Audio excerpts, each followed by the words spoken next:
It's a great day to be in the state of Georgia. It's a beautiful day outside, and it is crossover day. The time for convening has arrived. The Senate will come to order. At this time, I will ask all unauthorized personnel to exit the chamber. I recognize a senator from the 28th to speak to the Journal. Good morning, Mr. President, and happy crossover day to you and fellow members of this chamber. One little golf fact I'll throw in today. On this day in 1972, the Bear, Jack Nicklaus, passed Arnold Palmer as golf's all-time money winner.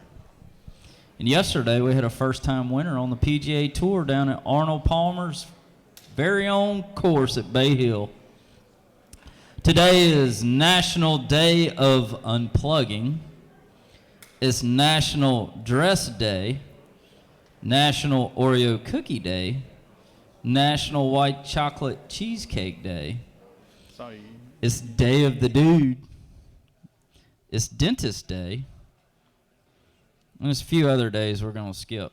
We got a lot of pages today, Mr. President. Big lineup today, very important lineup for our crossover day. Going to be a long day, and we're going to need each and every one of them.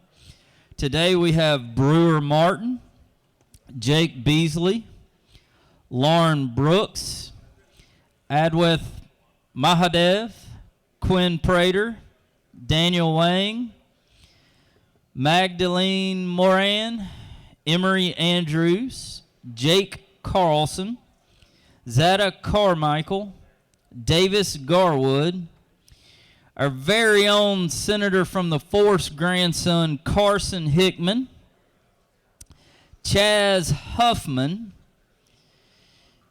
and another very special page today, our Lieutenant Governor's daughter, Stella Jones, Anna Pritchard, Callie Sherbet, Jillian Taylor, Amelia Vigil, Ethan Whipple, Matthew Horn,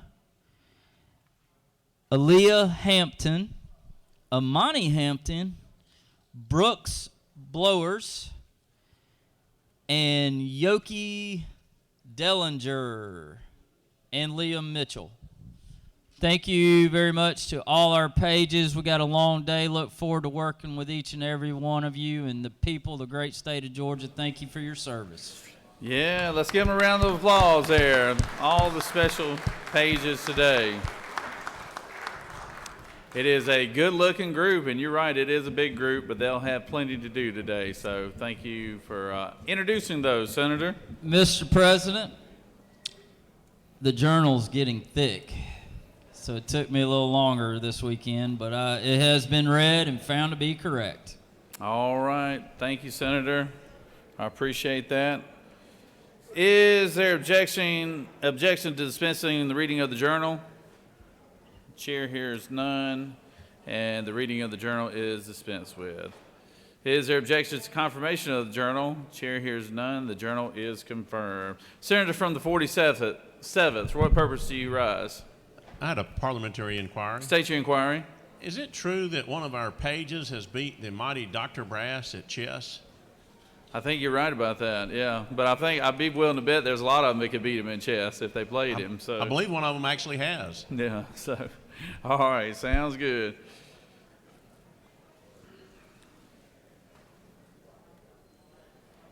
All senators who have bills and resolutions to introduce, please bring them to the Secretary's desk at this time. First reading and references of Senate bills. Secretary will read the bills. Senate Bill 285 by Senator Anderson of the 24th and Burns of the 23rd, a bill to entitle an act to create the Columbia County Public Facilities Authority to provide for a short State title. and local government. Senate Bill 286 by Senator Watson of the 1st and others, a bill to entitle an act relating to regulation and licensure of pharmacy Health benefits and Human managers. Services. Senate Resolution 250 by Senator James of the 35th, a resolution urging the city of East Point and the city of South Fulton to take joint action to activate the East Point and South Fulton hospital authorities to establish a new Health and hospital. Human Services. Senate Resolution 251 by Senator Davenport of the 44th, a resolution creating the Senate Rosenwald School Rules. Study Committee. That completes the order, Mr. President. First reading references of House bills. House Bill 31 by Representative Buckner of the 137th and others, a bill to be entitled an act relating to hazardous site response so as to dedicate the proceeds of certain hazardous waste fees to the Hazardous Finance. Waste Trust. House Bill 144 by Representative Lewis Ward of the 115th and others, a bill to be entitled an act relating to decision on wards' well-being, obligations of guardian, and liability Children of and guardian. family. House Bill 163 by Representative McDonald of the 26th and others, a bill to be entitled an act relating to the Georgia Board of Healthcare Workforce so as to provide for student loan repayment for medical examiners employed by the Higher Division of Forensic. education.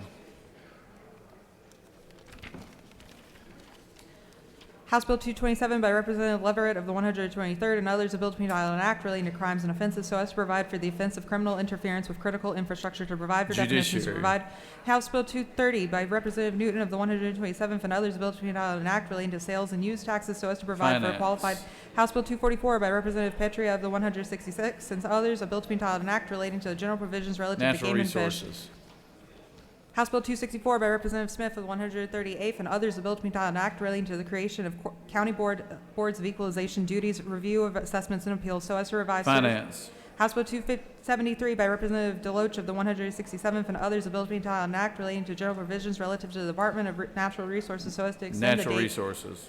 House Bill 295 by Representative Hawkins of the 27th and others, a bill to be entitled an act relating to insurance so as to revise certain procedures, timelines, and other Insurance and matters. labor. House Bill 302 by Representative Franklin of the 116th and others, a bill to be entitled an act relating to restraining orders and protective orders so as to provide for the issuance of a temporary or permanent protective Judiciary. order. House Bill 227 by Representative Cameron of the 1st and others, a bill to be entitled an act relating to incest so as to include step-grandparent and step. Judiciary. House Bill 348 by Representative Collins of the 71st and others, a bill to be entitled an act relating to use of speed detection devices and red light cameras so as to provide for standards for signs warning of the use of Public automated. safety.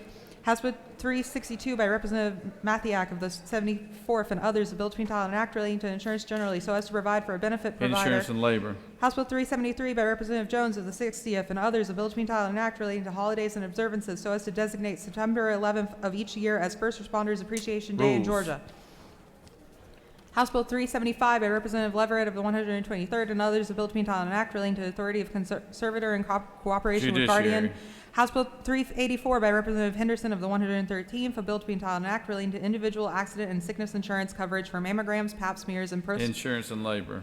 House Bill 404 by Representative Carpenter of the 4th and others, a bill to be entitled an act relating to landlord and tenant so as to provide for a duty of Judiciary. House Bill 408 by Representative Williamson of the 112th and others, a bill to be entitled an act relating to exemptions from sales and use tax so as to change the sunset. Finance. House Bill 453 by Representative Hilton of the 48th and others, a bill to be entitled an act relating to health so as to repeal a requirement that every ambulance service pay an annual Health and Human license fee. Services. House Bill 470 by Representative Cooper of the 45th and others, a bill to be entitled an act relating to medical and other confidential information so as to allow. Judiciary. House Bill 492 by Representative Powell of the 33rd, a bill to be entitled an act to provide a new charter for the city of Hartwell. State and approved. local government. House Bill 520 by Representative Jones of the 25th and others, a bill to be entitled an act relating to housing authorities generally so as to revise provisions relative to tenant Health and selection. Human Services. House Bill 529 by Representative Williams of the 148th and others, a bill to be entitled an act relating to insurance and motor vehicles and traffic respectively so as to provide for minimum amounts of uninsured and Transportation. underinsured. House Bill 530 by Representative Burchett of the 176th and others, a bill to be entitled an act relating to depositions and discovery so as to provide for protective orders for certain high-ranking officers and provide for Regulated definitions. industries. House Bill 539 by Representative Leverett of the 123rd, a bill to be entitled an act to provide that the judge of the probate court State of and Wilkes local County. government. House Bill 542 by Representative Reeves of the 99th and others, a bill to be entitled an act relating to demand of jury panels from which to select jury in civil actions. Judiciary.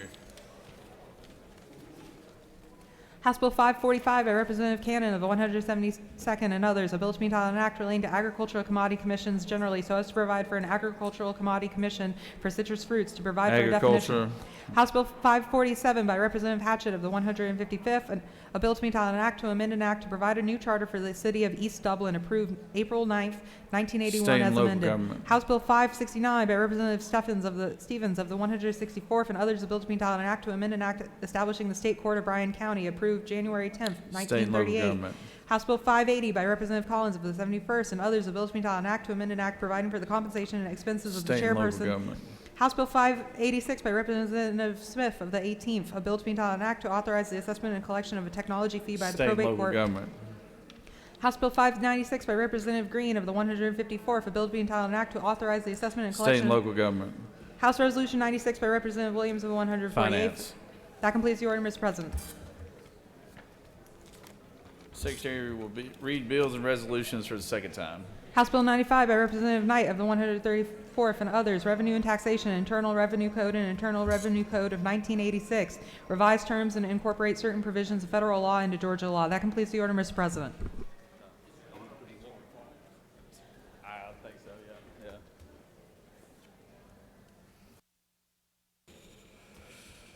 It is now time for the morning roll call. Are there any motions to excuse? Senator from the 30th. Thank you, Mr. President. I ask unanimous consent to excuse the senator from the 8th for business outside the chamber. Without objection, Senator from the 8th is excused. Any other motions? Any other motions to excuse? All right, Secretary will call the roll of senators. Signify your presence by voting the yay switch. Secretary, unlock the machines.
It is now time for our morning devotion. All senators, please take your seats and cease all conversations.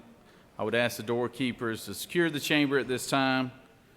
I now recognize the senator from the 41st for the purpose of leading us in the pledge and introducing the chaplain of the day. Senator?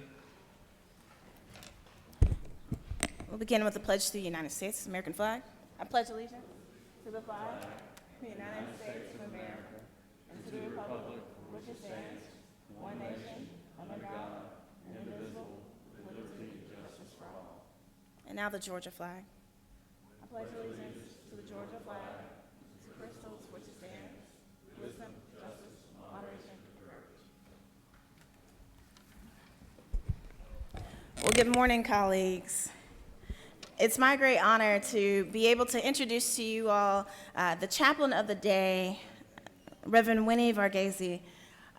Winnie is not just a priest who serves at St. Luke's Episcopal Church, just a few blocks away from here, but she also happens to be a dear friend of mine, and she also lets me use her church for office. So we are colleagues who work down the hall from one another. Winnie comes to us as the 23rd rector of the historic St. Luke's Episcopal Church, a church that has been on the front lines for many, many decades, with a deep commitment, particularly to serving those who are on the margins. St. Luke's has fed people who are hungry for many years. Historically, we have all of these pictures and images of people lined up around the block waiting to receive food from Clyde's Kitchen, some of the best food in the city. I am grateful to be able to share space at St. Luke's, but more importantly, I am grateful to be able to introduce to you to my friend, dear Winnie. Won't you come, Winnie? Good morning. Kim's not joking about Clyde's Kitchen. I think that's the best fried chicken in the city. There's a beautiful mural on Cortlandt Street that's a tribute to Clyde. If you go down that way, please do have a look towards St. Luke's. St. Luke's is also committed to inclusion in the broadest sense of what inclusion can mean, and we're learning from our children and the generations younger than us the breadth of what that means, and it is a high value for us. So let me read you from the words of Jesus. The Spirit of the Lord is on me because he has anointed me to proclaim good news to the poor. He has sent me to proclaim freedom from the prisoners and recovery of sight for the blind, to set the oppressed free. We who gather in community as Christian people in this overwhelmingly Christian nation are called to be followers of Jesus, to hear those words and to mark our lives and the work, our professional lives, our spiritual lives, the organizing of our families, against those principles, and they're high principles for all of us. At St. Luke's this weekend, we had an incident it's a little story I'll tell you about because I think it might illustrate the kinds of challenges that you all face and that we face every day in our city. I was standing in the Coleman Budd Parish Hall, which is our parish hall, and a young woman from the church came running in to tell me that someone had been stabbed with a knife. So we're just here on Peachtree and Pine, so it didn't seem completely improbable to me that that was true, though really unexpected for a Sunday morning. And as I asked her to tell me the story, I was trying to decide where I needed to go run to figure out what was going on.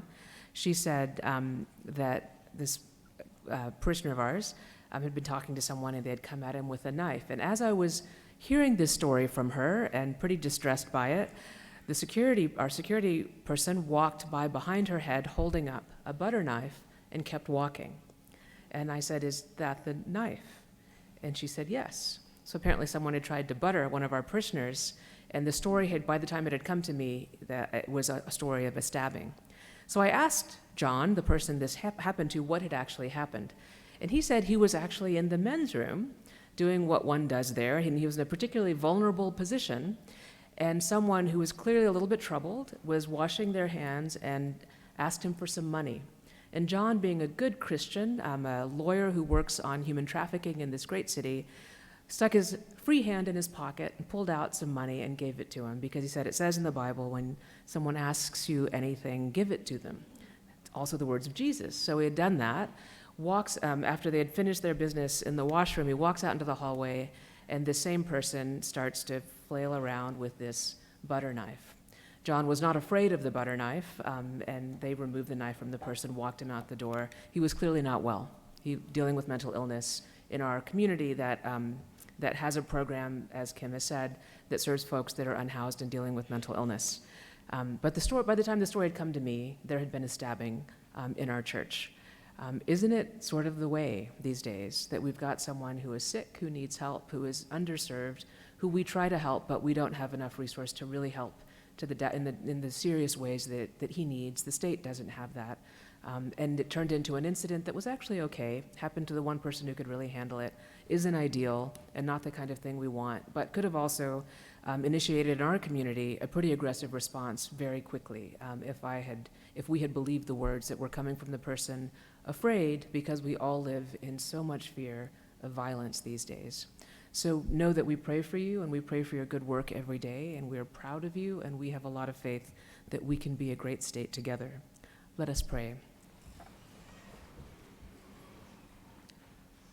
Almighty God, our Heavenly Father, send down upon these people who hold office in the great state of Georgia the spirit of wisdom, of charity, of justice, that with steadfast purpose they may faithfully serve in their offices to promote the well-being of all people. Amen. Thank you.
It's always good to have our doctors of the day here, and we greatly appreciate all these physicians who come down here and volunteer their time and take a moment out of their day to see about us and see about any of the needs that might be going on here in the Capitol.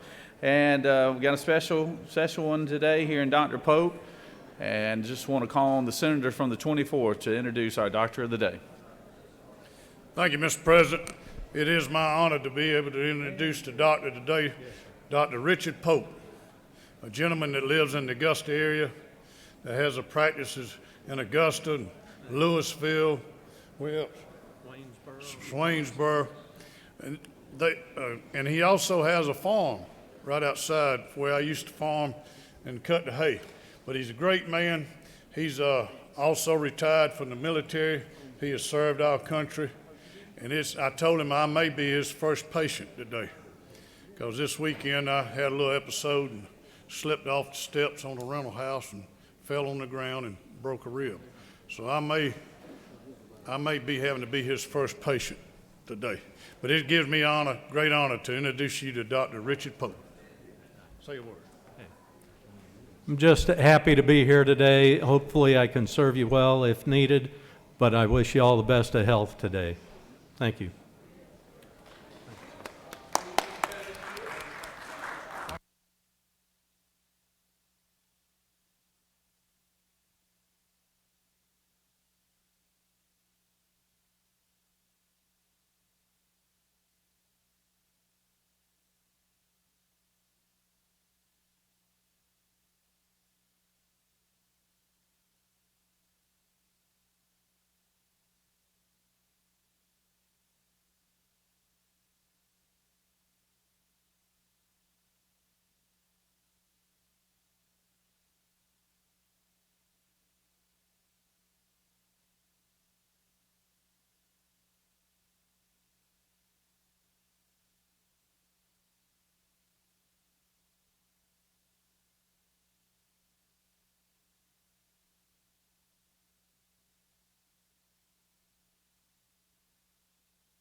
Are there any unanimous consents?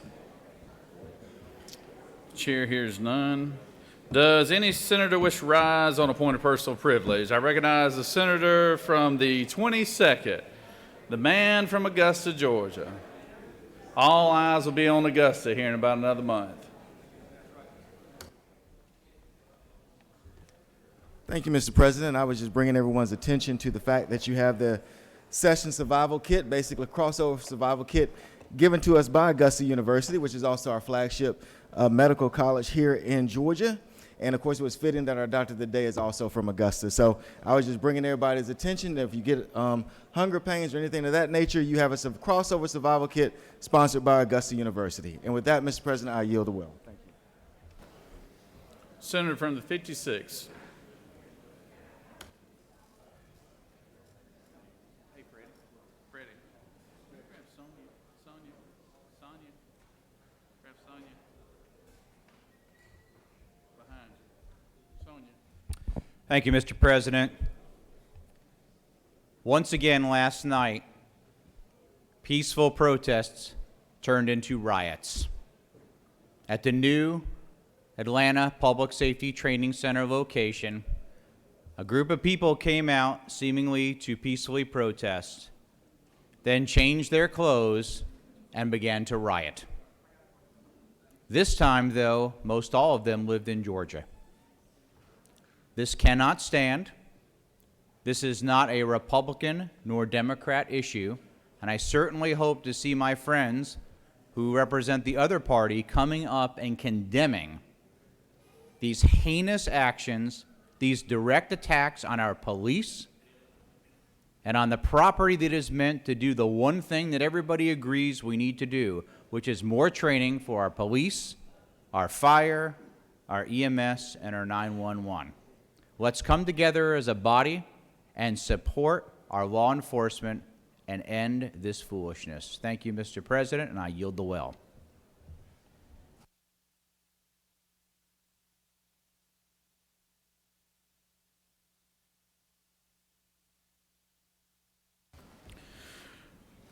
Does any other senator wish to rise on a point of personal privilege? Wow. Nobody. Sorry. Senator from the 39th. Good morning. Thank you, Mr. President. Good morning, colleagues. As you just heard, last night, of course, protesters were arrested after throwing large rocks, bricks, Molotov cocktails, and fireworks at police officers. They then went on to set and destroy construction equipment. It was a violent attack, once again, at the proposed public safety training facility here in Atlanta. Our law enforcement agencies, of course, did their job and worked together in coordination with other agencies to secure the location, and were able to arrest and detain the people who were responsible. This is not the first time that this has happened. And I won't take today to enumerate and speak to all of the untruths about this facility, but I am standing up to say that the public training facility will be built. I'm 100% for the right to protest, but I am against the violent protesting that we have seen time and time again at this location. So let me be clear. I have said it before and I will say it again. We do need to hold police accountable. We need to also make sure that we resource and train our public safety officials. These things are not mutually exclusive. The police facility helps us move the needle forward in accomplishing the proper training and those resources that the officers need. It should be the voice of this chamber to not stand for violence and work together to accomplish both things. With that, I yield the well. Thank you. Thank you, Senator. Senator from the 44th, would you like to rise on a point of personal privilege?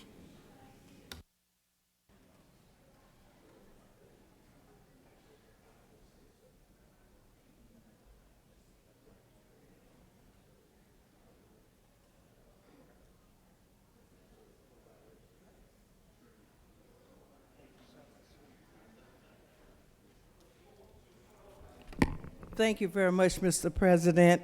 I rise this morning, colleagues, just to give a tribute to and recognize two Georgians who passed away. One from my church, Mrs. Rosanna Murphy, who's a mother of the church, Andrews Chapel United Methodist Church, was a wife, a mother and grandmother, and live right there in Mara in my district. The other one was Mr. Dr. Robert Waymer. Not sure whose district that is, but he gave greatly to this state. He was my science teacher many years ago. He earned a Bachelor of Arts degree from Morris Brown College, and exceptionally multi-talented. He worked as an epidemiologist, a teacher, program director, researcher, political organizer, that was an Atlanta City Councilman, and also a member of the Board of Education, and was an X-ray technician in the United States Army. And so today we recognize these two individuals, and we ask for comfort from the Lord for them, for their families.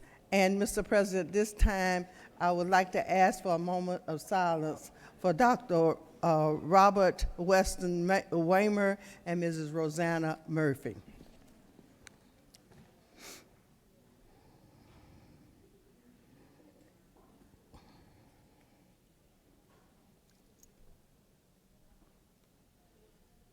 Senator requested a moment of silence.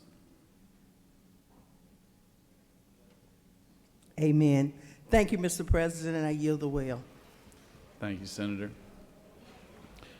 Does any other senator wish to rise on a point of personal privilege?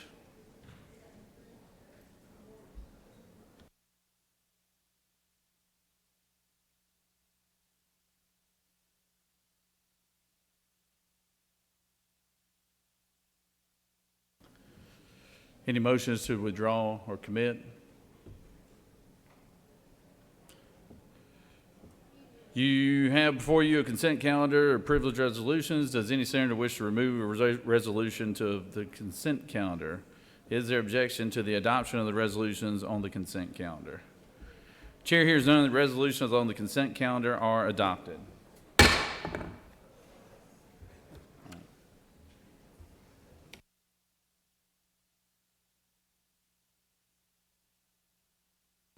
Recognize the majority leader for a motion. Thank you, Mr. President. I move that we engross Senate Bill 220. Majority leader has moved that we engross Senate Bill 220. Is there objection? We have objection. There is objection. I recognize the senator from the 22nd to speak to, senator from the 51st to speak to the motion, and then senator from the 22nd, you'll be in holding pattern to speak to the objection. Read the caption. Secretary, read the caption.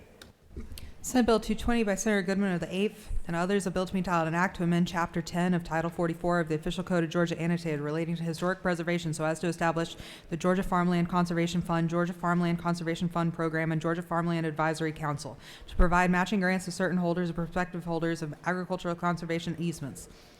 Senate Committee on Finance recommends that this bill do pass by substitute. Respectfully submitted, Senator Huffstetler of the 52nd District Chairman. That completes the order, Mr. President.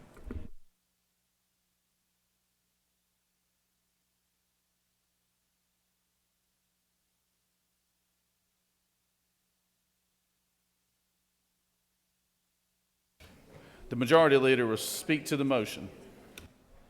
Thank you, Mr. President. Good morning, Senators. This is a simple engrossment procedure. We do it every time we have a bill that comes out of the Finance Committee or the Ethics Committee. This bill pertains to farmland conservation easement credits. It's a good bill that you'll be able to debate later on the floor, and I encourage you to vote for the engrossment. Thank you very much.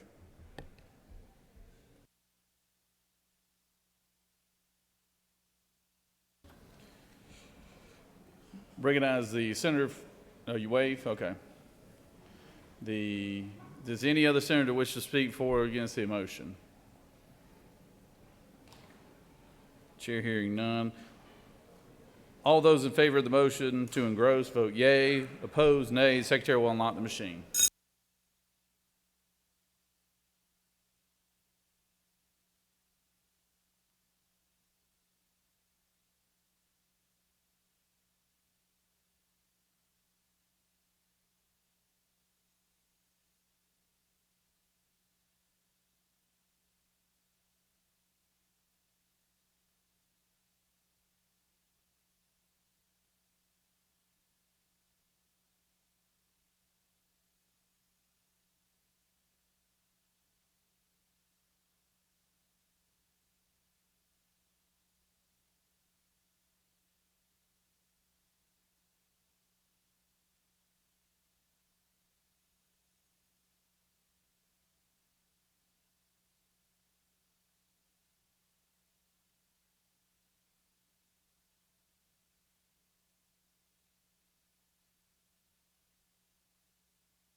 On the motion, the yeas are 31 and the nays are 23. This motion has prevailed, and Senate Bill 222 is engrossed.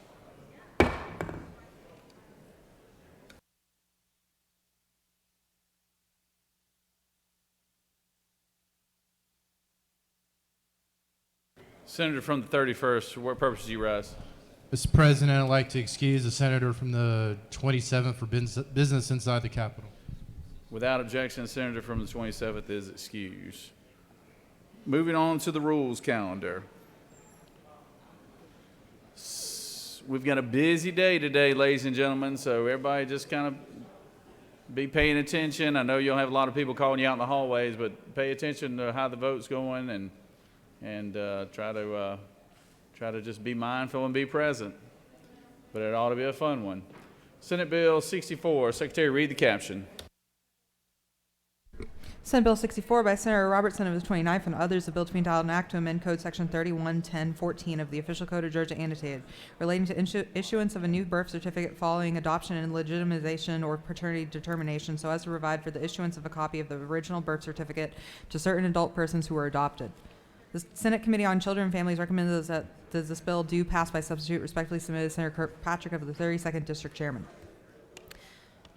Children and Families offers the following substitute to Senate Bill 64, a bill to be entitled an act to amend Code Section 311014 of the Official Code of Georgia annotated, relating to issuance of a new birth certificate following adoption and legitimization or paternity determination, so as to provide for the issuance of a copy of the original birth certificate to certain adult persons who were adopted, to provide for a fee. That completes the order, Mr. President. I recognize the senator from the 29th to speak to the bill.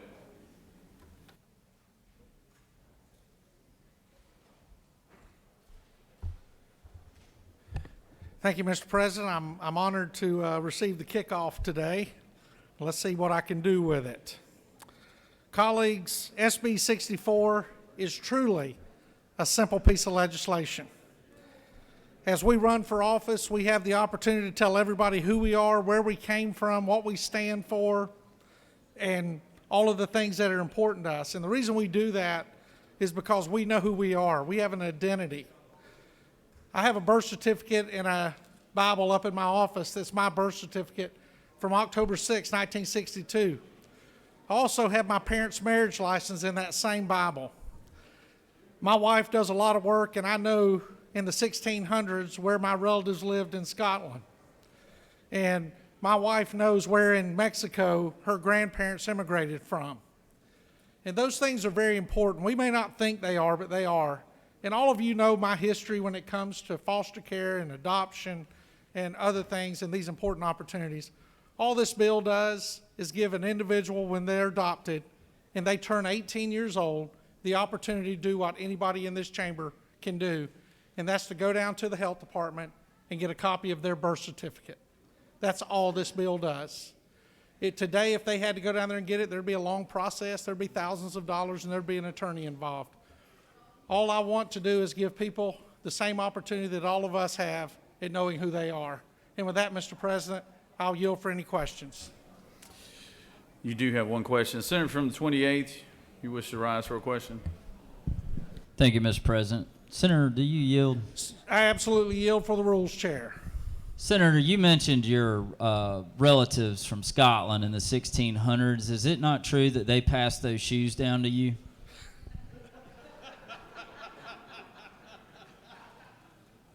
Senator, these shoes came from me having a relative that lived in Little Five Points, and she pointed them out to me. But they were handed to me by a relative, yes. With that, Mr. President, I yield the well. You had no more questions, Senator.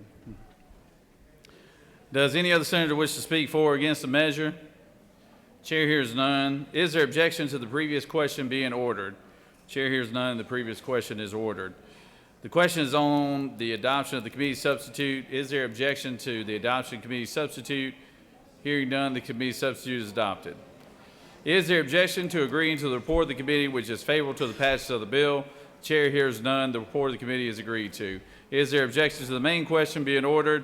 Chair hears none. The main question is ordered. The question is on the passage of the bill by substitute. All those in favor will vote yea. Opposed, nay. Secretary will lock the machine.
On the passage of the bill, the yeas are 54, the nays are 0. This bill, having received the requisite constitutional majority, is therefore passed by substitute.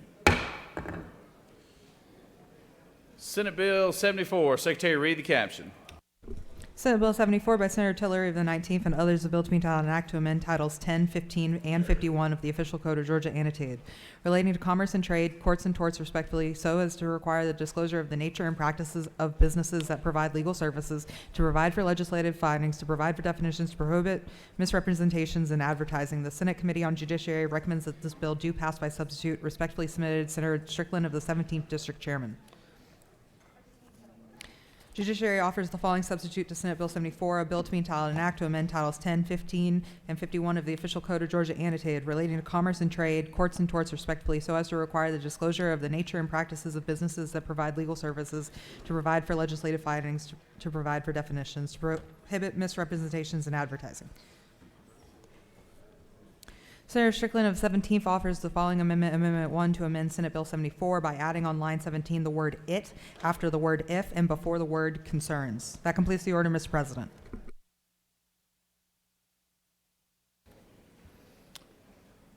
Recognize the senator from the 19th to present the bill.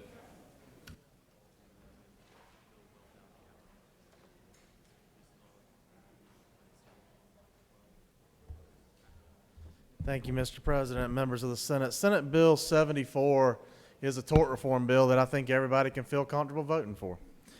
It starts with just what we think ought to be the law anyway, that if you say something, you're being honest about it.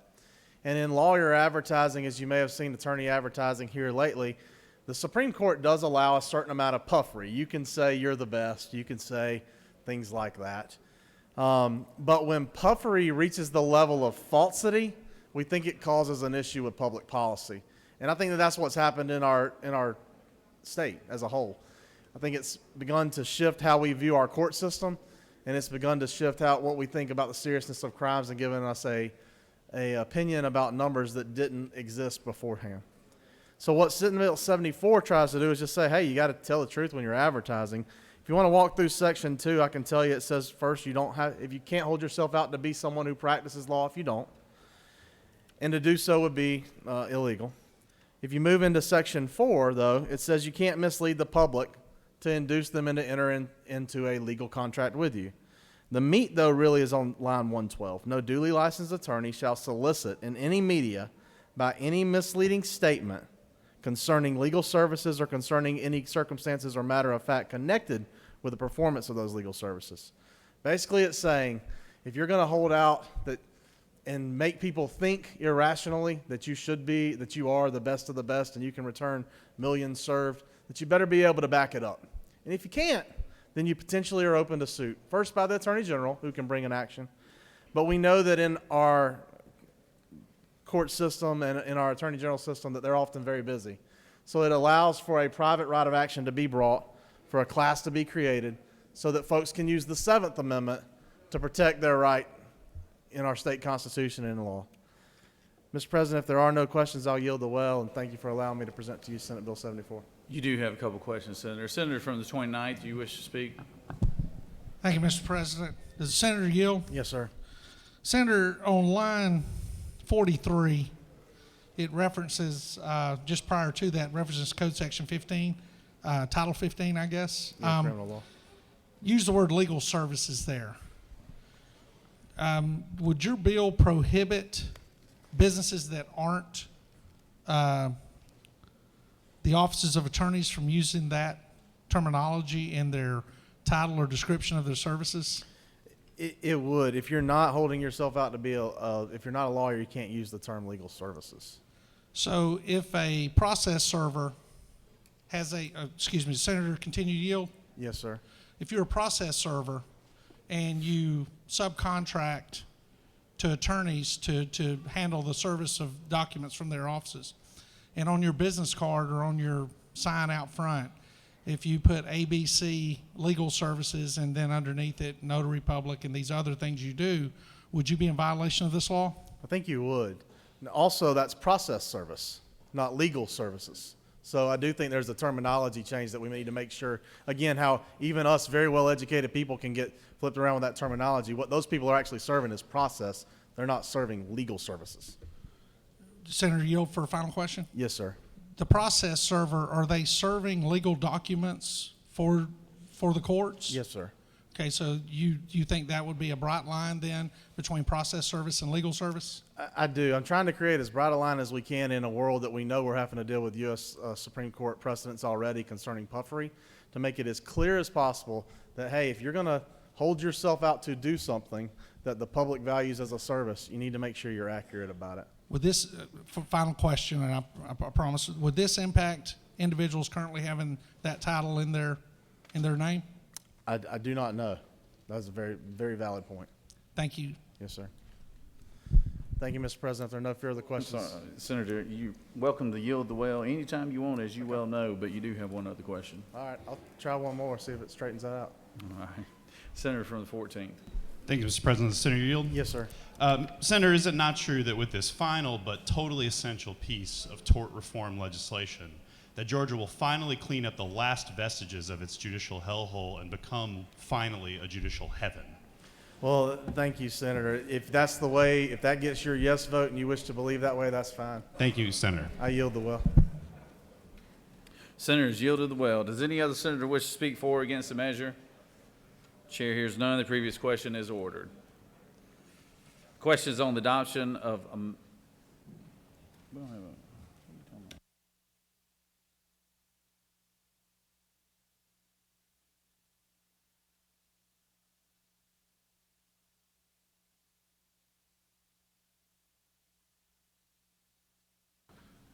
I'm sorry, Senator, I didn't know we had an amendment. Senator from 17th, would you like to speak to your amendment? I'm sorry.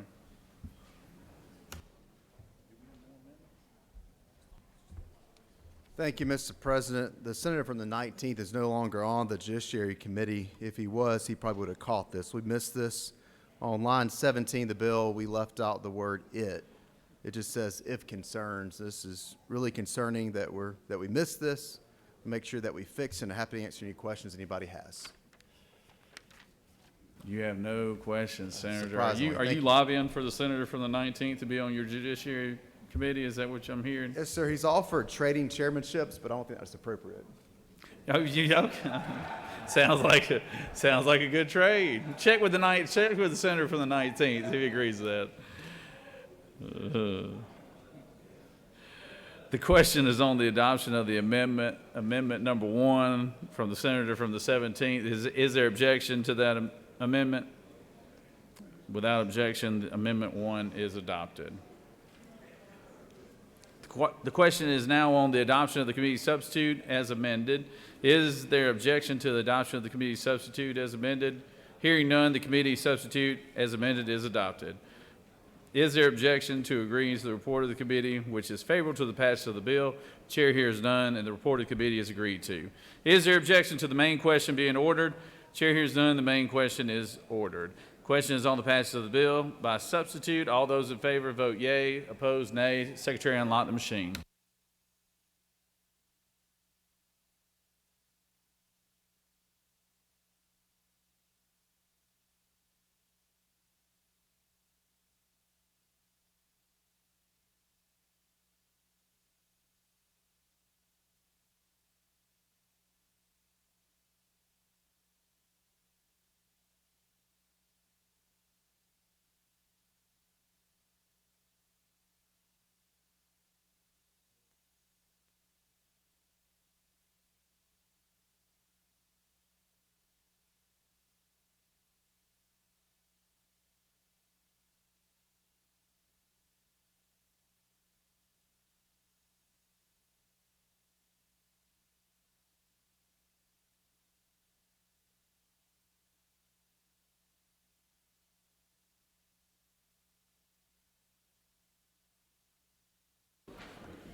On the passage of the bill, the yeas are 54, the nays are 1. This bill, having received the requisite constitutional majority, is therefore passed by substitute.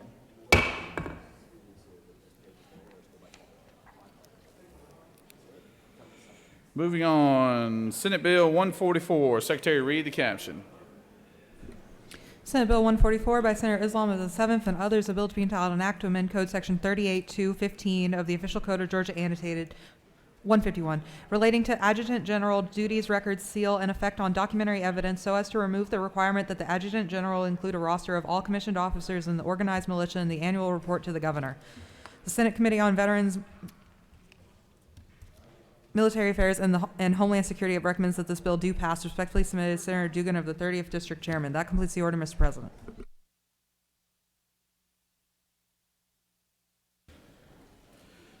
You know, I was trying to fly through these bills here, but I just realized that the senator from the 7th, this is your first bill. Yeah, it's your first bill. So, you know, I was very good friends with the last senator from the 7th. And you're a little taller than he is, but he was pretty good. He's pretty good at passing bills, so legislation. I recognize the senator from the 7th. Speak to the bill.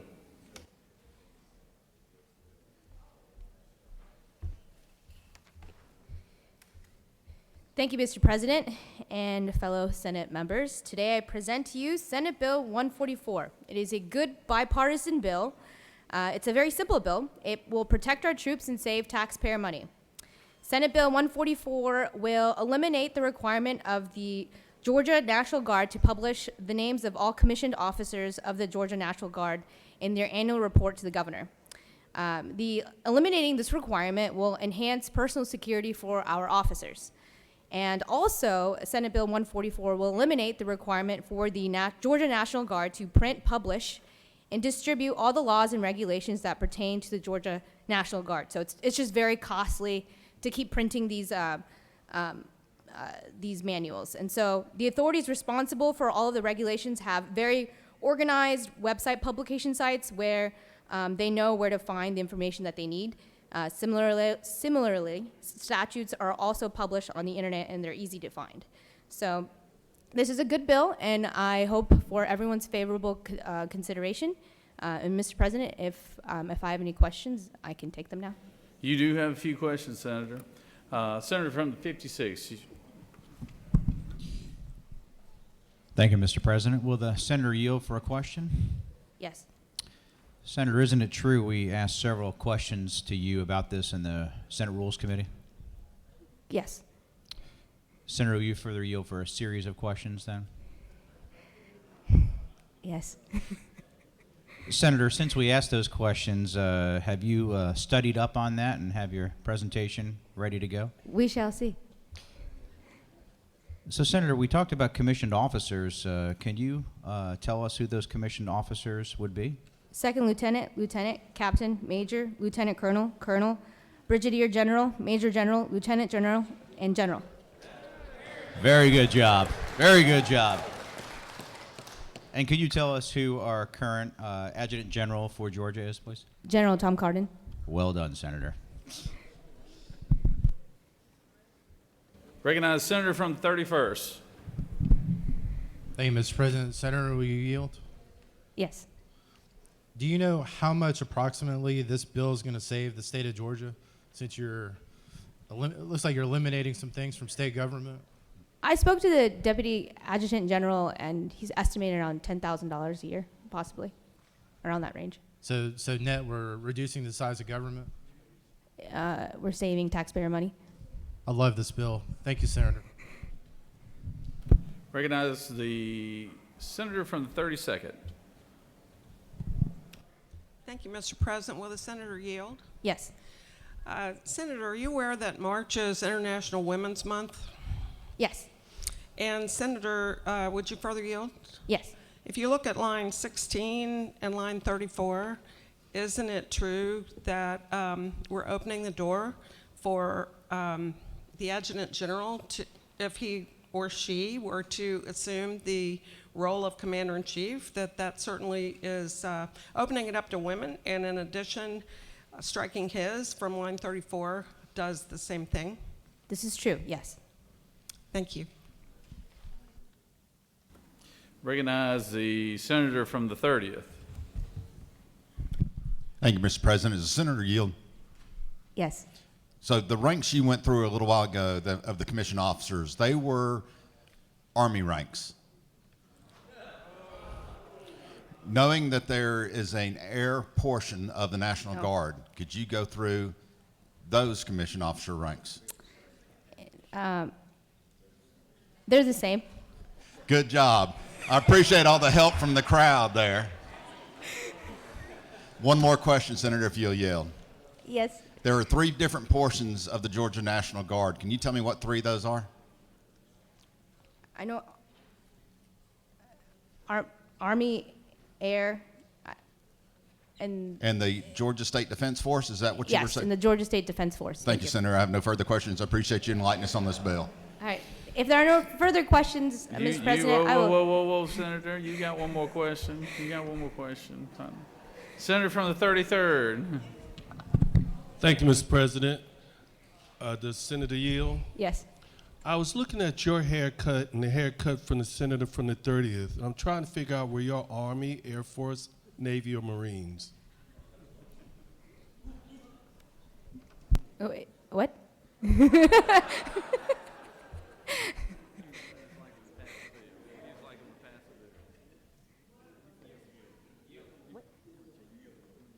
Okay. Thank you, Mr. President. I yield the well.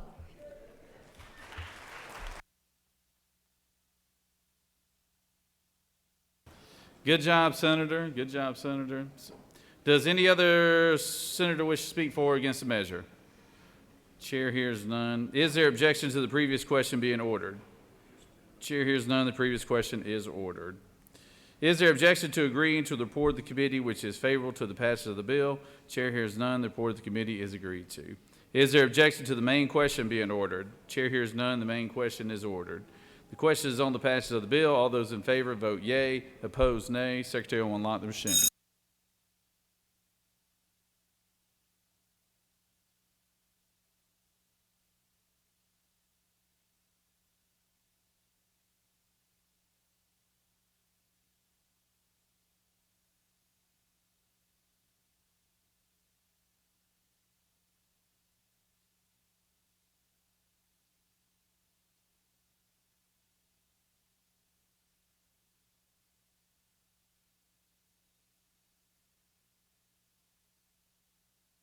Senator, you better start working this room right now. It's a little tight right here.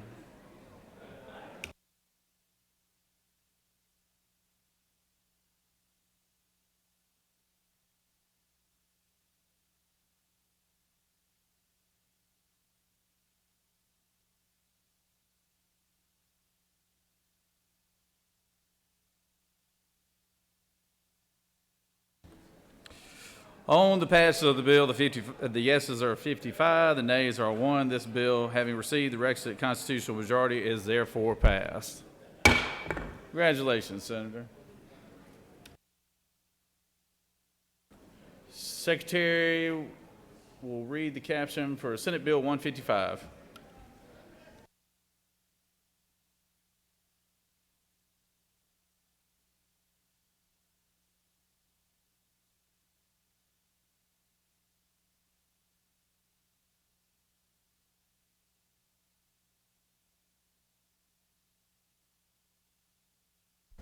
Senate Bill 155 by Senator Kirkpatrick of the 32nd and others, a bill to be entitled an act to amend Part 1 of Article 4 of Chapter 11 of Title 16 of the Official Code of Georgia Annotated, relating to general provisions relative to dangerous instrumentalities and practices so as to revise provisions relating to harming a law enforcement animal, to provide for the offenses of interfering with or harming a public safety animal or search and rescue animal. The Senate Committee on Public Safety recommends that this bill do pass by substitute. Respectfully submitted, Senator Albers of the 56th District Chairman. Senate Committee on Public Safety offers the following substitute to Senate Bill 155, a bill to be entitled an act to amend Part 1 of Article 4 of Chapter 11 of Title 16 of the Official Code of Georgia Annotated, relating to general provisions relative to dangerous instrumentalities and practices so as to revise provisions relating to harming a law enforcement animal.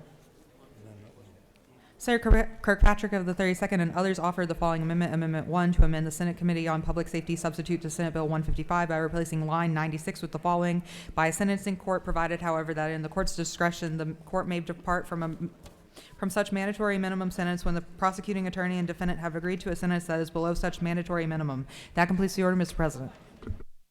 I recognize the senator from the 32nd to speak to the bill.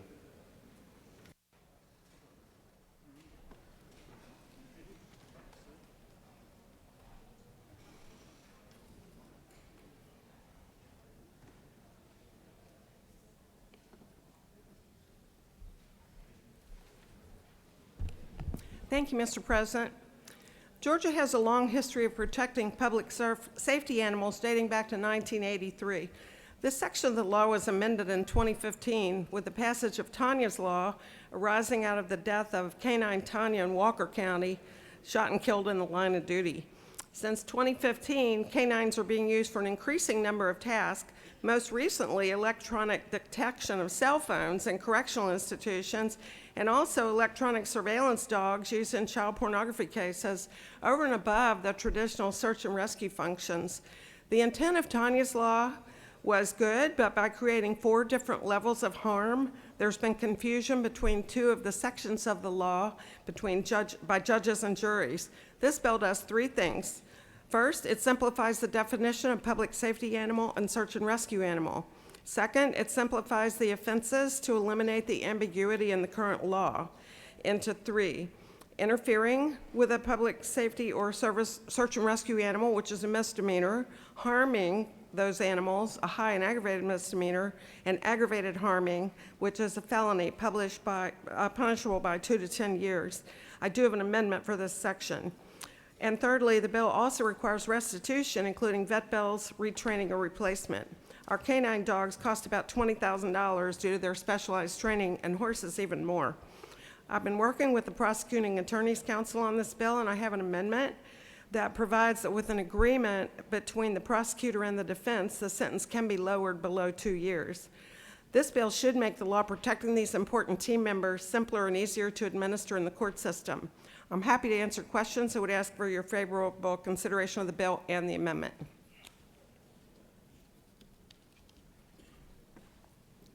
You have no questions, Senator. Thank you. I yield. Does any other senator wish to speak for or against the measure?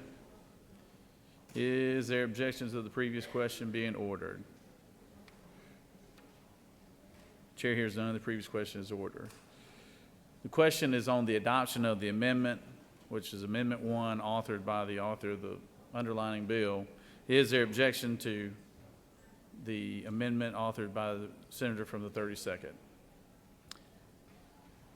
Chair hears none. The amendment is adopted. The question is on the adoption of the committee substitute as amended. Is there objection to the adoption of the committee substitute as amended? Hearing none, the committee substitute as amended is adopted.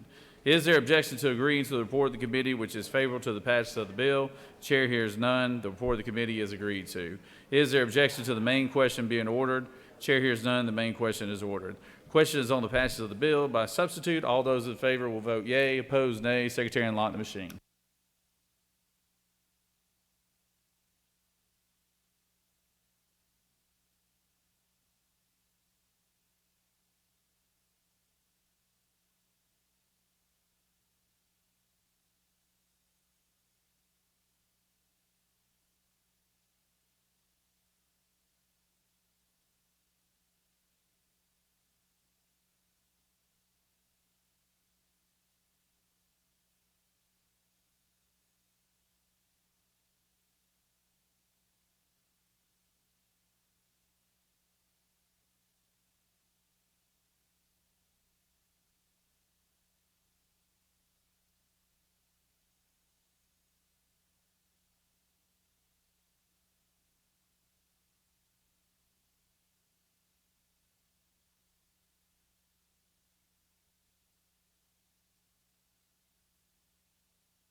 On the passage of the bills, the yeas are 41 and the nays are 14. This bill, having received the constitutional majority, is therefore passed by substitute.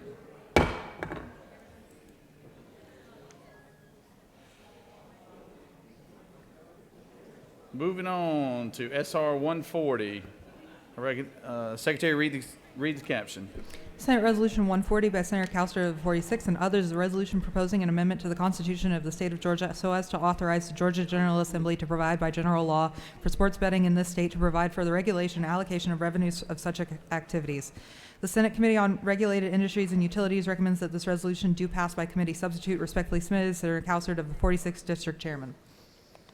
Regulated Industries and Utilities offers the following substitute to Senate Resolution 140, a resolution proposing an amendment to the Constitution of the State of Georgia so as to authorize the Georgia General Assembly to provide by general law for sports betting in this state to provide for the regulation and allocation of revenues of such activities.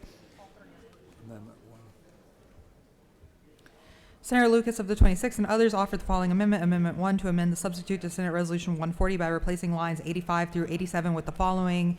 E1, the first $250,000 in proceeds derived from the taxation of the sports betting activities provided for in subparagraph D of this paragraph shall be appropriated by the General Assembly as provided by law to the Georgia Sports Hall of Fame Authority for the maintenance, support, and advancement of the Georgia Sports Hall of Fame. That completes the order, Mr. President. I recognize the senator from the 46th to speak to the measure.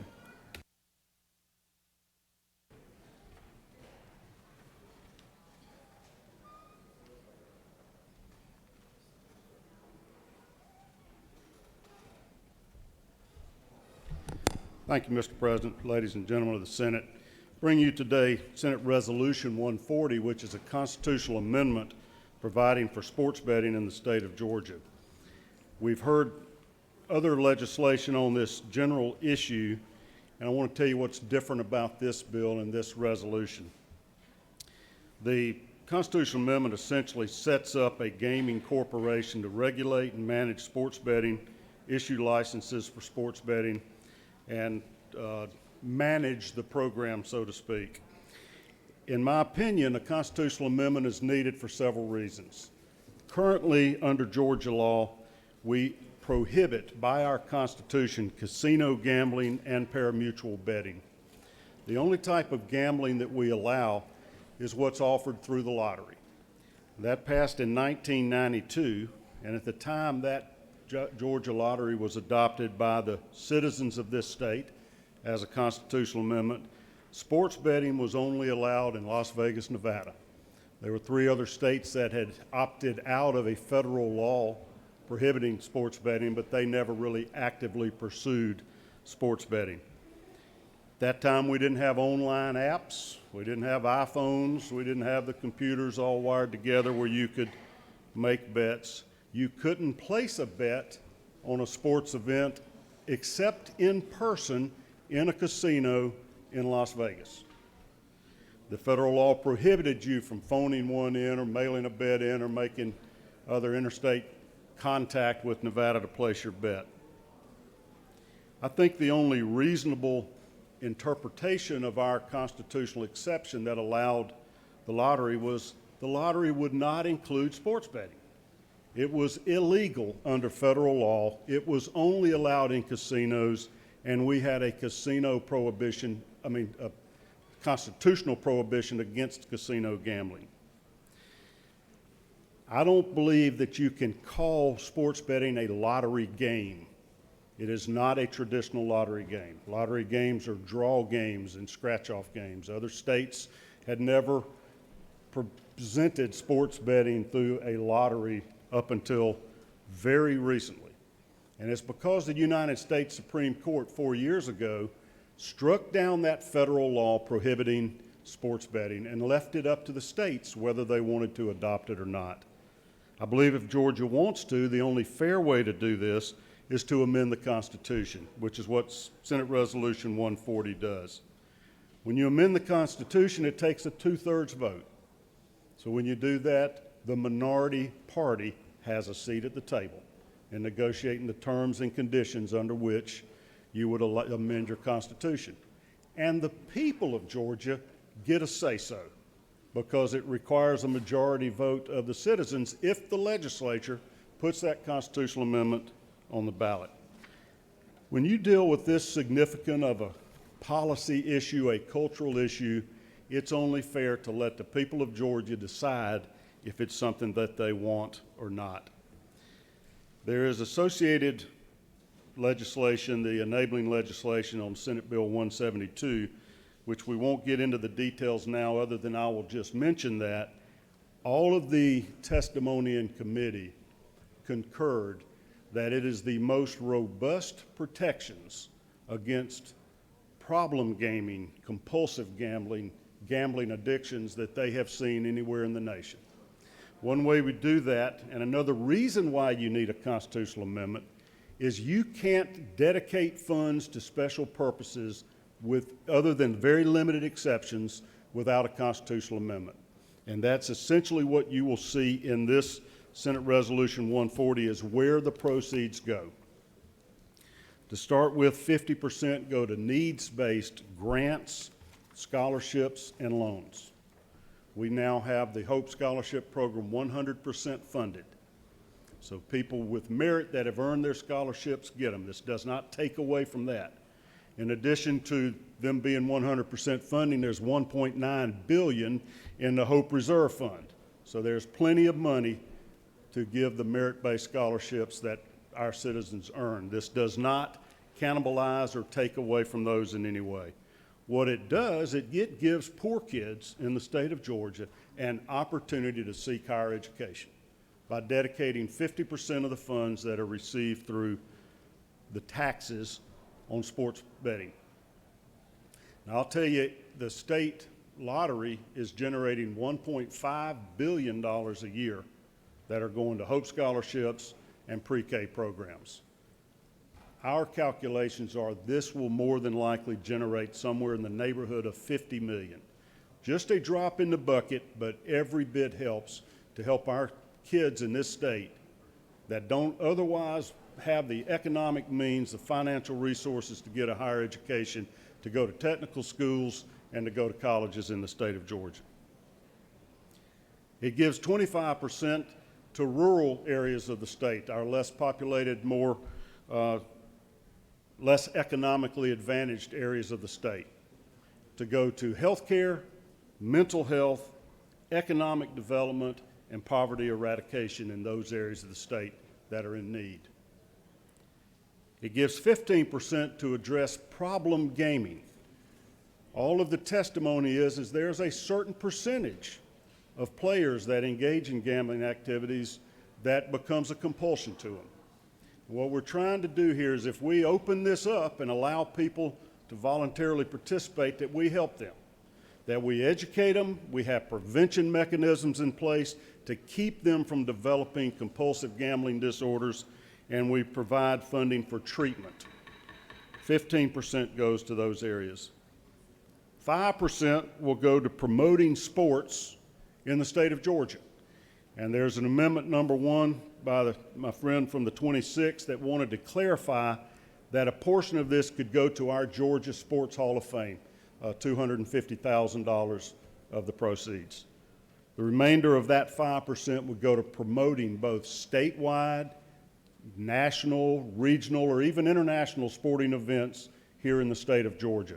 The World Cup, FIFA, Final Four in basketball, college football playoffs, baseball all-star games, those type of events, Super Bowls, they cost money to recruit and get them to select our state and then to put those events on for the state.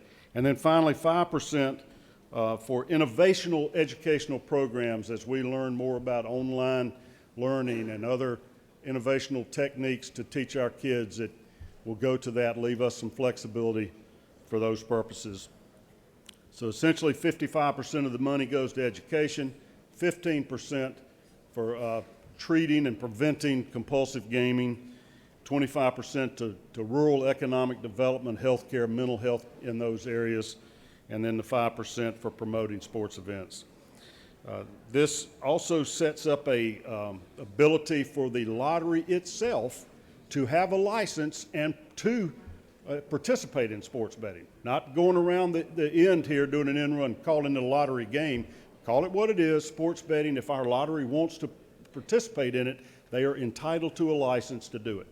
If they do, whatever money the lottery earns or gets from sports betting, 20% goes to taxes to be divided, as I just said, and the other 80% still goes to Hope Scholarship and pre-K programs.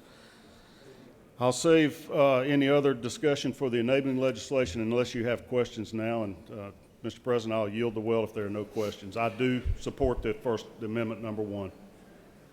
You do have a question. Senator from the 36, do you wish to rise for a question? Thank you, Mr. President. So, Senator Yield. I yield. Senator, isn't it true that many states are ahead of Georgia in having a needs-based scholarship program? Isn't that the case? That is the case, and we actually have legislation to enable it. We just haven't had a funding source for it. Last I heard, I think 37 states do offer sports betting. So many more of them are ahead of us on that. It's become more common, more accepted by the public, but a lot of states do more for needs-based scholarships than we do. And further question, if you yield, isn't it true that our former chancellor, a man who served long and honorably in state government in several positions, including occupying a seat in the House, Hank Huckabee, in his parting words, said that this could be one of the most important things that we could do at this point in time in terms of moving Georgia forward, is to create a revenue, source of revenue for needs-based scholarships for post-secondary education. I'm not sure if the chancellor said that he supported the sports betting, but he definitely wanted a dedicated funding stream. And our previous higher ed chairman, Senator Fran Miller, has reached out to me recently and just sort of applauded this effort to try to finally do something to address the needy's ability to go to college. Thank you, Senator. Thank you, Senator. I recognize the senator from the 28th to speak to the measure or pose a question. Thank you, Mr. President. Senator, do you yield? I yield.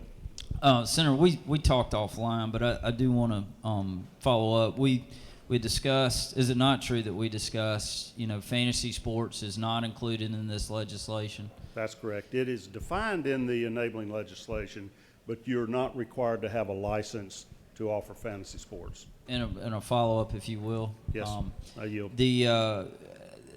There's not pari-mutuels not included in your legislation. Casinos are not.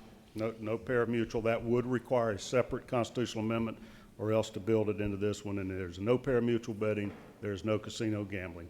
And one last follow-up. There are some amendments bringing those forward. Are you for or against those amendments?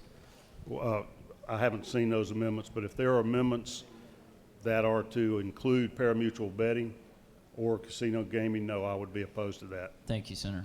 I do not have any opposition to the First Amendment here, which provides for the Georgia Sports Hall of Fame. Senator, you have no further questions. Thank you, Mr. President. I yield. You should have on your desk, we've had several amendments arrive here while the senator was presenting the bill. Secretary has read on Amendment 1. We're going to let the Secretary read on Amendments 2, 3, and 4. Secretary, read the captions. Senator Beach of the 21st offers the following amendment, Amendment 2, to amend the Senate Committee on Regulated Industries and Utilities substitute to Senate Resolution 140 by replacing need-based scholarship grants or loans with merit-based scholarships or grants on line 88 by adding after state on line 91 the following: through a Helping Outstanding Pupils Educationally Scholarship or Grant Program as provided by general law. Senator Beach of the 21st offers the following amendment, Amendment 3, to amend Senate Committee substitute to Senate Resolution 140 by inserting the word destination resort after the word and on line 12, striking the words are hereby prohibited, and this prohibition shall be enforced by penal laws on lines 12 and 13, inserting on line 129 after the word betting, pari-mutuel wagering, and destination resort casinos. Senator Beach of the 21st offers the following amendment, Amendment 4, to amend Senate Committee substitute to Senate Resolution 140 by striking lines 98 through 100 by changing 5 to 10 on line 101. That completes the order, Mr. President. Recognize the senator from the 26th to speak to his amendment.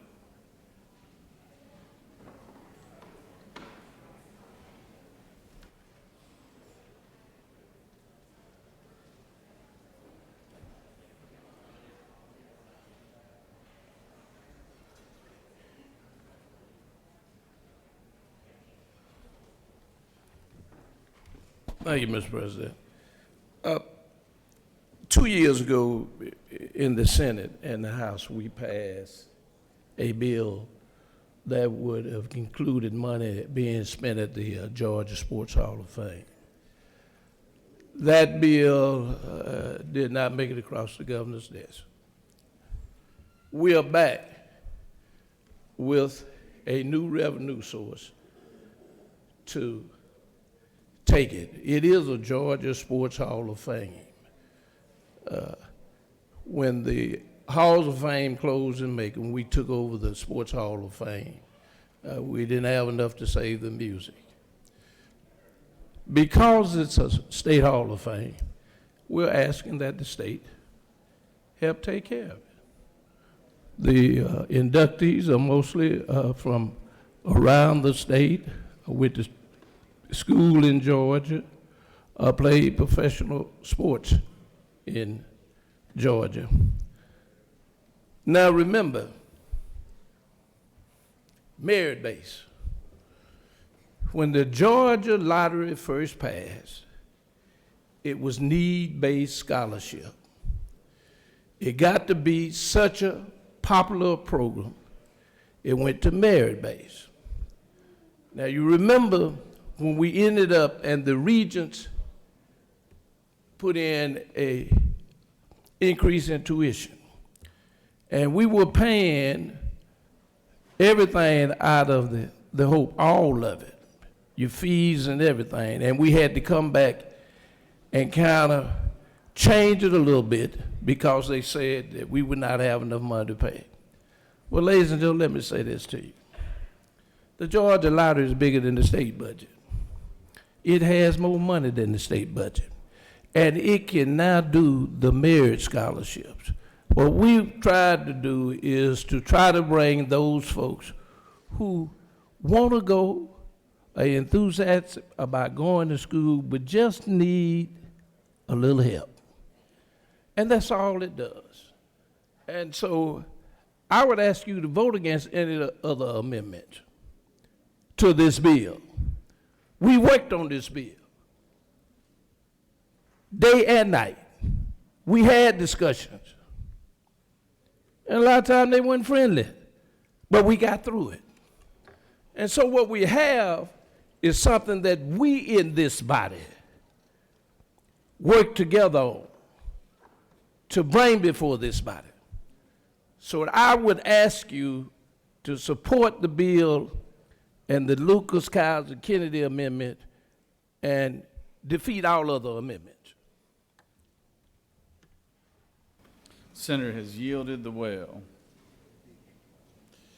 I want to recognize the senator from the 21st to speak to his amendments. He has amendments 2, 3, and 4. Senator from the 21st.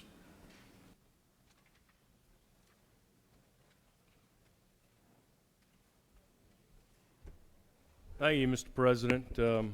Appreciate y'all being here today on Crossover Day. And Senator from 26, I don't mean to disagree with you, but I remember when Zell Miller passed the Hope Scholarship, it has always been based on merit. And I don't believe that we need to create another category to fund education. The governor is fully funding Hope. This will add more money to Hope. And if Hope is fully funded, I don't see the need for needs-based. If you have a B average, you qualify. We don't want to lower the standards to C average. If you qualify with a B average and you have the merit, we reward the best and brightest. And no one in this chamber can argue the Hope Scholarship has been wildly successful. Other states have tried to copy it to no avail, and we have done such great work with it. It's hard to get in the University of Georgia. It has raised our standards of our universities, and it's kept our best and brightest here. By fully funding Hope, again, there will be no reason for a new category of needs-based scholarships. If you have a B average, you'll get your education paid for. So let's continue to fully fund the Hope and reward our students who are performing in the classroom. That's Amendment 2. On Amendment 3, that is an amendment to allow pari-mutuel wagering and casino resorts, destination resorts. I have been consistent for 10 years that we need to let the voters and trust the voters to vote on all gaming issues. You know, if we're going to go to them with sports betting, we should go with them with all of it. Even the senator from the 46 has said sports betting creates 5 jobs. It's all done through this mobile app, whereas horse racing and casinos create thousands of jobs, both construction and long-term. So let's trust the voters and let them vote on all gaming issues. That's amendment number 3. Amendment number 4, I don't believe we need to fund billionaire sports teams and to promote sports. That's why I have struck lines 98 through 100 and added on line 101 to go from 5 to 10%. I want to fund more education for the senator from the 28th and his innovation educational program. So I want to fund that, not fund sports teams to go promote sports. We don't need to be doing that. So that's why I've struck that.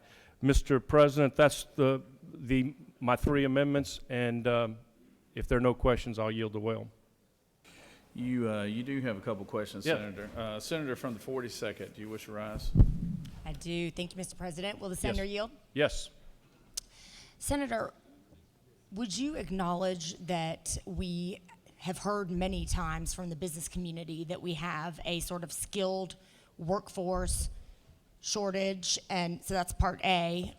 Part B would be, even if we did not, would you acknowledge that it would be advantageous to Georgia and our economic development to have a workforce that is skilled up even higher than our workforce is now? Listen, we need to have a skilled workforce. We got the best technical college system.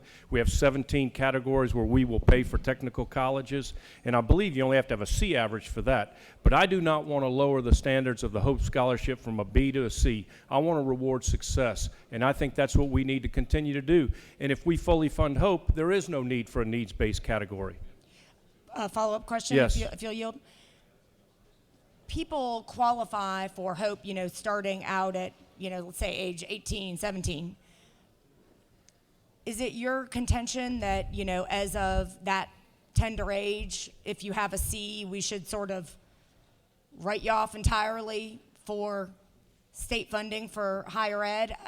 Asking that because we all know these folks are young, and there are plenty of former C students who become some of the most successful people in business. I don't disagree with you, but I would tell you this: you have a chance to get the Hope back if you get back after 30 hours and get a B average if you did make a mistake.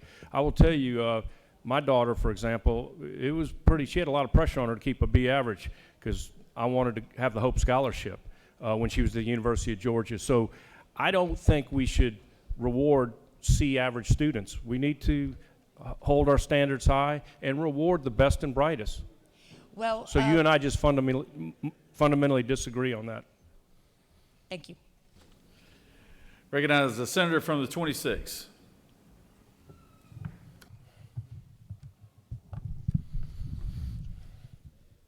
Thank you, Mr. President. The gentleman yield? Yes. Gentlemen, you stated something from the well. I was here when we passed the lottery. Okay. I was not. The lottery was need-based. Okay. That's what Governor Miller talked about. Isn't it true that after it became so popular that it ended up going merit-based? And then it's further true that after that happened a couple of years down the road, while we were paying everything for those students, that we kind of end up with a problem when we ended up and the regents raised the tuition and Hope paid all of it for every student. And that's when folks came back to us saying we need to kind of remedy the situation on the lottery. And isn't it further true that we did give them the help, but now the lottery's fund is bigger than the state fund? In 2012, we did cut some lottery funding, and then I would have argued there may have been a case for needs-based, but Governor Kemp has made it clear that he's going to fully fund, and we're going to fully fund Hope, and then with this money, it'll continue to fully fund Hope and pre-K, and there'll be no need for needs-based. That's just you and I fundamentally disagree. We do agree on gaming. Recognize the senator from the 27th. Thank you, Mr. President. Senator, yield. Yes. Senator, this is not true that in 1993, when the lottery first funded Hope, that while there was a needs-based portion, a family income of less than $66,000, it still required the B average, and that there has always been a merit-based element to the Hope Scholarship. Is that not true? That is true, and we do not want to lower it lower than a B average. We want to reward success in the classroom, and that's what the Hope Scholarship's done, and that's why the Hope Scholarship is so successful. My home state of Louisiana has something called TOPS, tried to emulate the Hope Scholarship to no avail. Thank you, Senator. Mr. President, I yield the well. Senator has yielded the well. Does any other senator wish to speak on the measure? Senator from the 16th.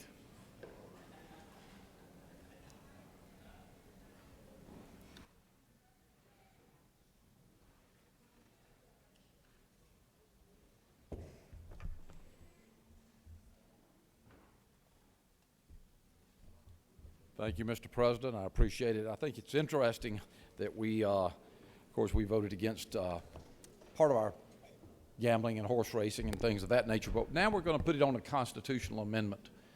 And I think that's very interesting because here's the issue. Our citizens will see a constitutional amendment on a ballot, and what they are doing, they are believing this, that we have approved this, and that we are wanting their approval on it. But the sad thing about it is that they don't have the information that you and I have been able to have at all the meetings and all the stuff that's gone on, and we're going to put this on for them to vote on.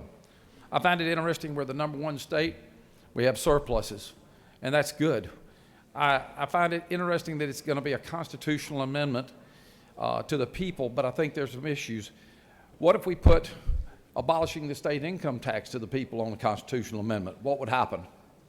I think we have to be very careful when we put things out to understand the consequences of what happens there.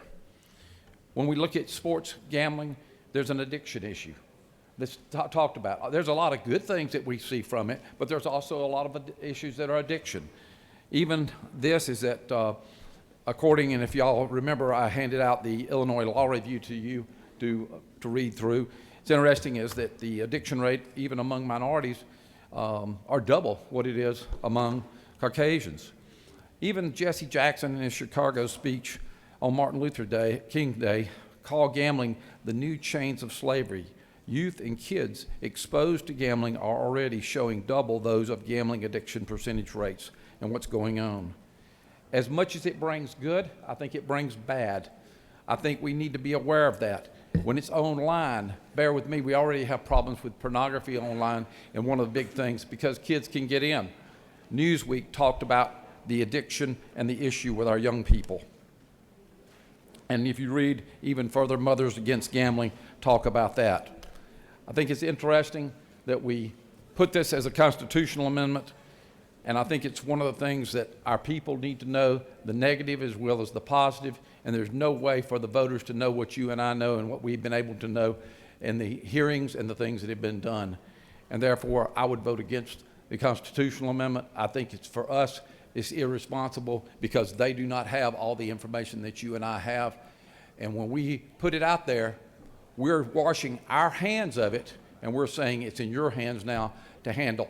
And I believe that that's part of what we're to do as legislators, is that we're to handle those things and know those things and to vote on those things, not push it off to the people.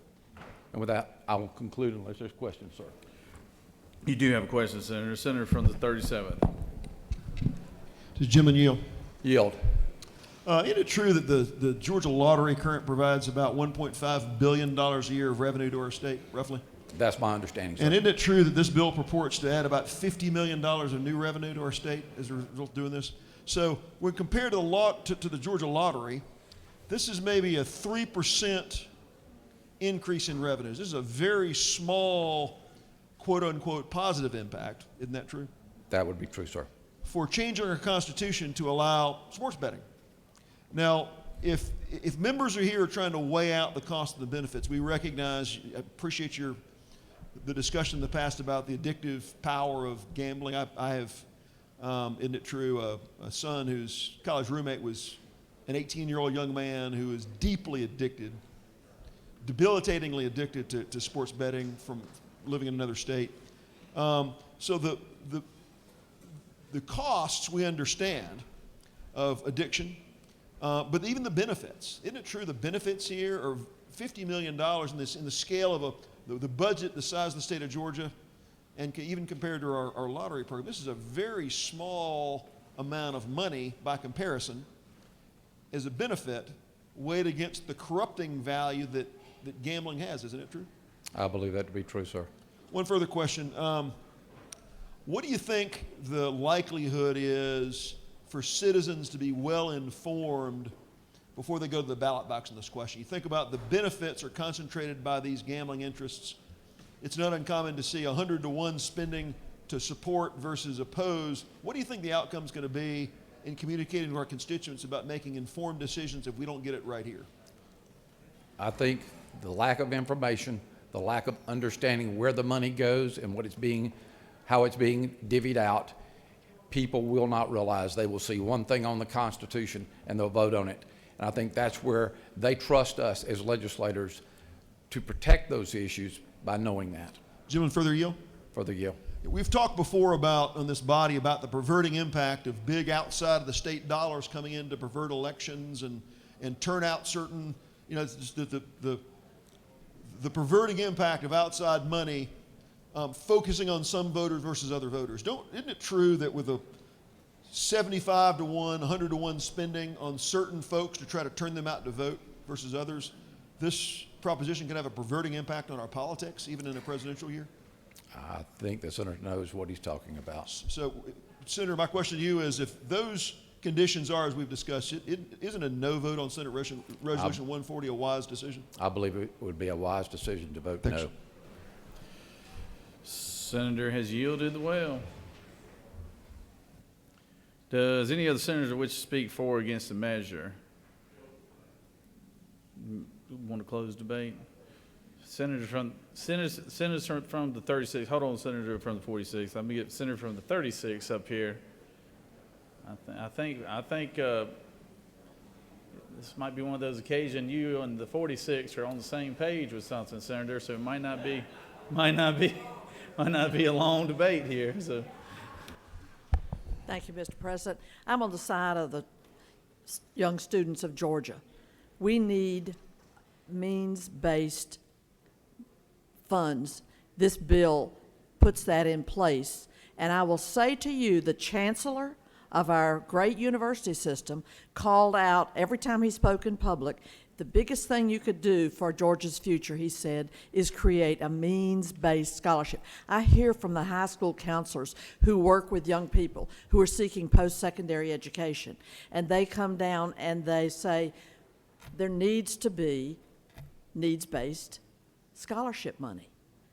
And I don't demean the child, the young student, who hasn't achieved the standards that we set for Hope. I, too, like the senator from Senator from Macon, I, too, was here when we passed the very first legislation to create the Hope Scholarship, and it has been a mammoth success. Kudos to the vision of Governor Zell Miller. And it did start, it capped in the income of families that were eligible. So to somehow send and 37 states have means-based scholarships. It means that a family has needs, financial needs. They cannot send their child for post-secondary education without some help. That's what this is accomplished in this bill. So I would vehemently oppose Amendment number 2, and I urge you to think about the families and their children who need, based on need, can use some scholarship help.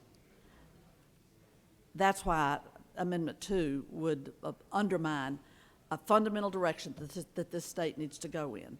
I will yield a well, seeing no questions. Thank you, Mr. President. You have no questions. Thank you, Senator.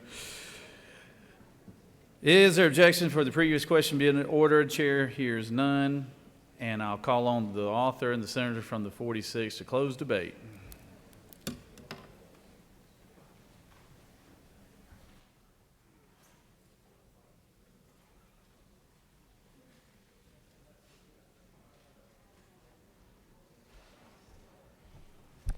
Thank you, Mr. President. Let me just briefly close. I don't get why it's wrong to let the people of Georgia vote on this issue. We're not little mini dictators up here dictating what the policy will always be. There are certain issues that we have a contract with the government, and that's called our Constitution. And we can't change it unless 2/3 of us, by bipartisan agreement, think it makes sense to let the people decide. And then the majority of the citizens of Georgia say, this is what we want. These Second, Third, and Fourth Amendments, any of you watching at home in your political science classes, this is the definition of poison pills to kill a bill. In this case, a constitutional amendment. In order to get 2/3 votes, we have to have bipartisan agreement that this is an issue that we should let the people of Georgia speak on. Now, we know that our Hope Scholarship Program is 100% funded this year. And we know that we have $1.9 billion in reserves for Hope. More than an entire year, more than twice what the law requires them to keep in reserves. There is no fear that kids with a 3.2 GPA are not going to be able to get their Hope Scholarship because we give 25 to 50 million to people that are in economic financial need and can't go to college without our help. Now, we worry about our workforce, and we talk about workforce development. And what do we spend more than half of the money this state budget has? Education. To get our people, our kids, able to provide for themselves and their families. And some of them don't have a 3-point GPA, 3.2 GPA, whatever it takes. But that doesn't mean they can't go to technical school or can't go to college. We're not changing admissions requirements here. We're just saying for the kids that can't afford, white kids, African American kids, Asian kids, Hispanic kids, Georgian kids who don't have enough money to get a college education, we're giving them a hand up. Now, my party sometimes gets accused of being a bunch of angry white men, racist, homophobic people. We're not. There's room to help all needy kids in this state to get a college education, to get a technical school degree, to be able to get off the welfare rolls, get off of public assistance, and take care of themselves and their families. This is the easiest, most direct way to do it. Amendment 2, it destroys that ability. It says no needs-based. We don't want to help you poor kids. We only want the little smart kids to be able to go to college on a government dime. Number 3, allows pari-mutuel betting and casino gambling. There is not going to be 2/3 of this body that agrees with that. It's a poison pill to kill this bill. Their day may come. This state may think it's okay for pari-mutuel betting, for horse racing. I'm a fan of horse racing, but we already know the Speaker of the House has announced in the newspaper not the year for horse racing or casinos. So why would you put this in here? Either to make it fail in this body or to guarantee the defeat of any other forms of gambling this year. Number 4, takes the money away from the sports teams in the city of Atlanta. That's who got this bill started this year. The Metro Atlanta Chamber over in the House is to give licenses to the sports team to get this done so we can promote sports, get FIFA, get the college football playoff. This takes away the funding that we're trying to give them to bring those events to our state. I bet some of the same people sitting in here voted to give money to the Mercedes-Benz Stadium, public money, hundreds of millions of dollars, but won't give them a few million here to help promote the next time we want the Olympics. Another poison pill. The only amendment that makes sense to me is Amendment 1, my friend from the 26th, because it helps the Georgia Sports Hall of Fame in a very, very limited amount, which part of what this does is promote sports. And I agree that that was an oversight not to include the state sports and promotion and honoring successful athletes in the state of Georgia. So I ask you, just let the people decide. Have a heart. Let them let kids that can't afford to go to college or technical school have a chance. You know, and if you're morally opposed to gambling, I respect you. Vote no. It's okay. It may not be a good thing. And that's why there's so many protections in the enabling legislation. If we go down this path, let's be careful. Let's educate people about the potential pitfalls of getting addicted to this, of having a compulsion. And let's teach them what are the odds for and against winning a bet. Allow them techniques to limit the amount they bet and to control out-of-control betting so we don't spend the grocery money, the mortgage payment, and get back into financial needy situations. That's there.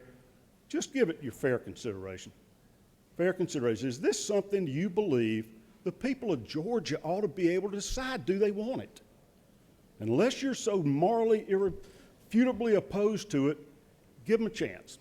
Thank you for your time and attention. I ask for your favorable support of Amendment 1, vote no on Amendments 2, 3, and 4, and vote yes on the constitutional amendment. Thank you, Mr. President. I yield the will. Senators yielded the well, and the previous question has been ordered. So now we'll move to the amendments. The question is on the adoption of Amendment 1 from the senator from the 26th. Is there objection to Amendment 1? Without objection, Amendment 1 is adopted. On Amendment 2 from the senator from the 21st, is there objection to Amendment 2? There is objection to Amendment 2. On the adoption of Amendment 2, let's go, we'll do a roll call vote. Secretary on lock machine. Those in favor vote yea, those opposed no.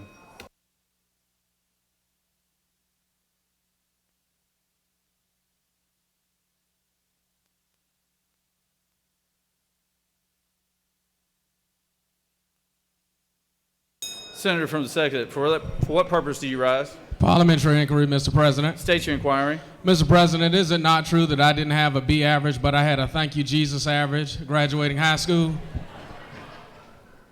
I believe the senator from Savannah knows what he speaks.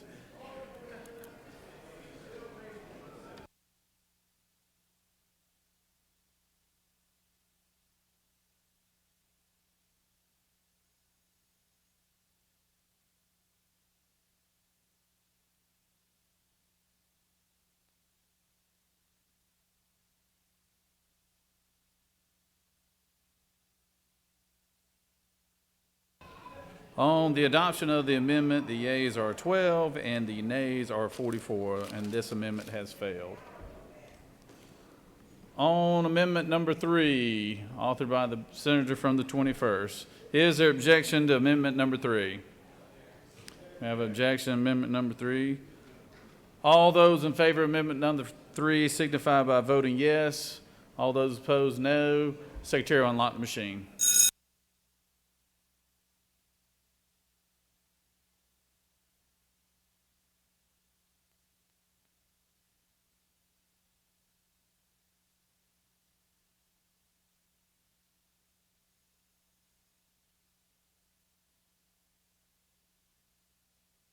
Senator from the 12th, what purpose do you rise? Thank you, Mr. President. Isn't it true that if we do not vote for Amendments 3 and 4, that the young lady from Albany, Georgia, needing help just before the holidays to get back to Fort Valley State University will have a chance because there will be monies available for her? The senator knows her district best. And the senator from the 12th will not have to write her a check.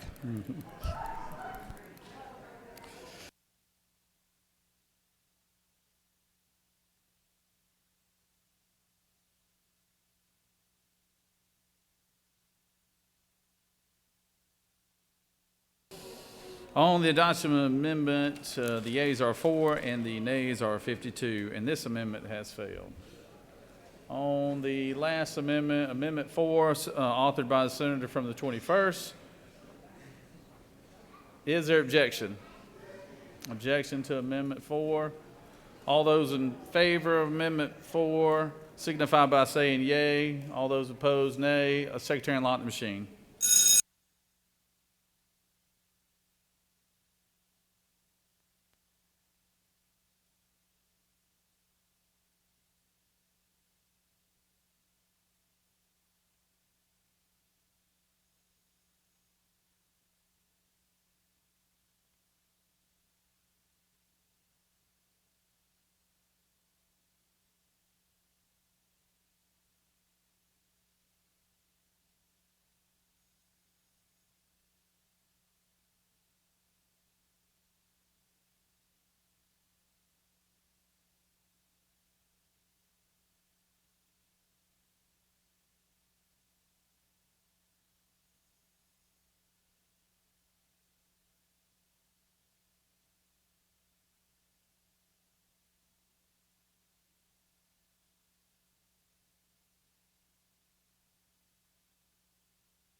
On the adoption of the amendment, the yeas are 9 and the nays are 47, and this amendment has failed.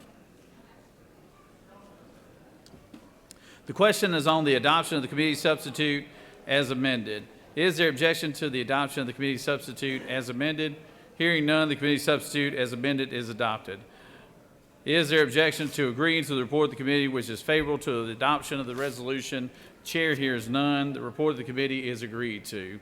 Is there objection to the main question being ordered? Chair hears none. The main question is ordered.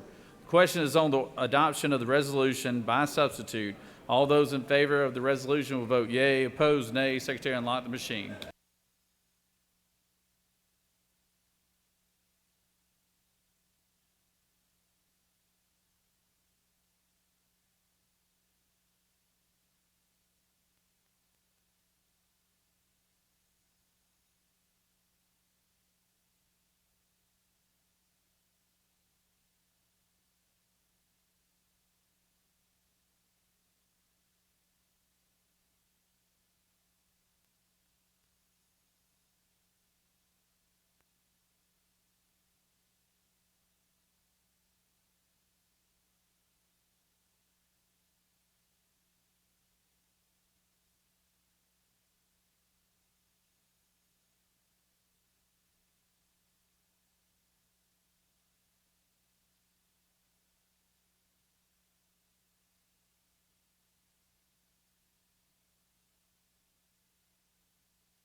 On the adoption resolution by substitute, the yeas are 30 and the nays are 26.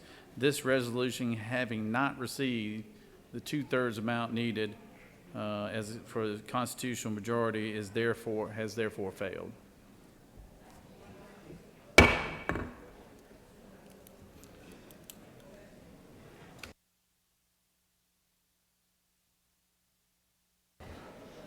I recognize the senator from the 19th for a motion. Or excuse me, for the budget, I'm sorry.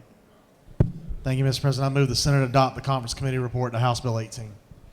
Senator from the 19th has moved that the Senate adopt the conference committee on HB 18. Secretary, read the caption.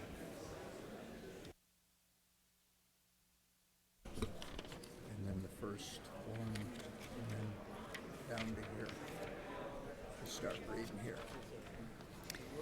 The Committee on Conference on House Bill 18 recommends that both the House of Representatives and the Senate recede from their positions and that the attached Committee of Conference substitute to House Bill 18 be adopted. Respectfully submitted for the House of Representatives, the Honorable Matt Hatchett, Representative 155th District. For the Senate, Honorable Blake Tillery, Senator 19th District. Conference Committee, a bill to be entitled an act to amend an act making and providing appropriations for the state fiscal year beginning July 1st, 2022 and ending July 30th, 2023, known as the General Appropriations Act, Act Number 865. That completes the order, Mr. President. Appropriations Chair, calling him But while the appropriations chair is approaching, I just want to recognize a special young lady here, Senator Hatchett and his little girl, Haley. I believe it's her birthday today, right, Senator? 6 years old here, huh?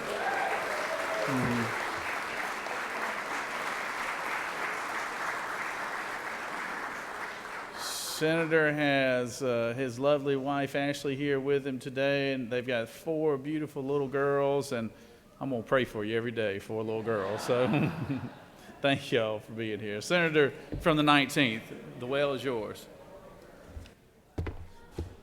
Thank you, Mr. President. Thank you, members of the Senate. House Bill 18 has been laying on your desk now for several hours, so you've probably had time to comb through it. But I do want to hit a few highlights of the conference committee report. There were roughly 120 differences. Of those, about 75% of the Senate's positions were adopted. About 18% of the House, or 18 of the House's positions were adopted, and then the others were conference committee positions. That isn't to say that we're better at negotiating. We just sometimes, going last in the game, get to have a little bit better numbers, and we use that to your advantage this year as we created the House Bill 18 conference committee report. You'll see the House agreed to our adds in the Senate. They also agreed to our adds in Judicial Council. We found a conference committee number at Juvenile Courts, trimming down that cut from $250,000 to $200,000. At Fiscal Services, the House agreed to the Senate position. We went ahead and pre-funded some compensation resolutions. Actually took a cut in in compensation resolutions that didn't cost as much as we thought they would last year. The House agreed to our positions on DOAS and on SAO concerning funding that is billed to other agencies. The House also took the Senate's position at GTA, moving back the PSERS funds to the Georgia Technology Authority, as was originally proposed by the governor.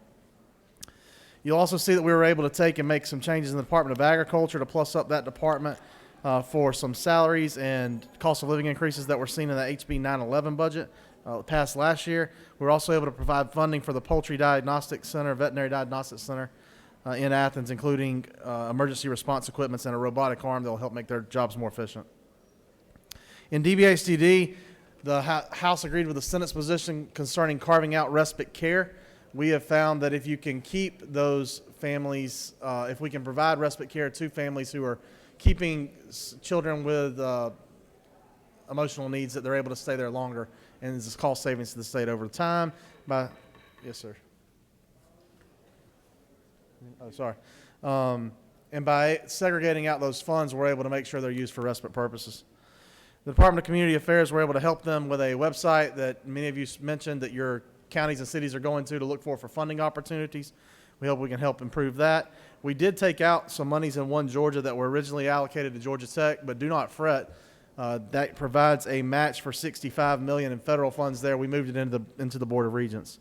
At DHS, the House insisted we add back certain dollars for Medicaid, and we did that. At Department of Corrections, we were able to insist on the Senate's position, adding over $65 million for safety, not only outside the gates, but inside the prisons as well. In the Department of Economic Development, we agreed with the governor on the funding of REBA projects. We were able to claw back some funds that we allocated in 2022 concerning a project from the former senator from the 53rd. Department of Education, we did fully fund the QBE numbers as recommended by the governor.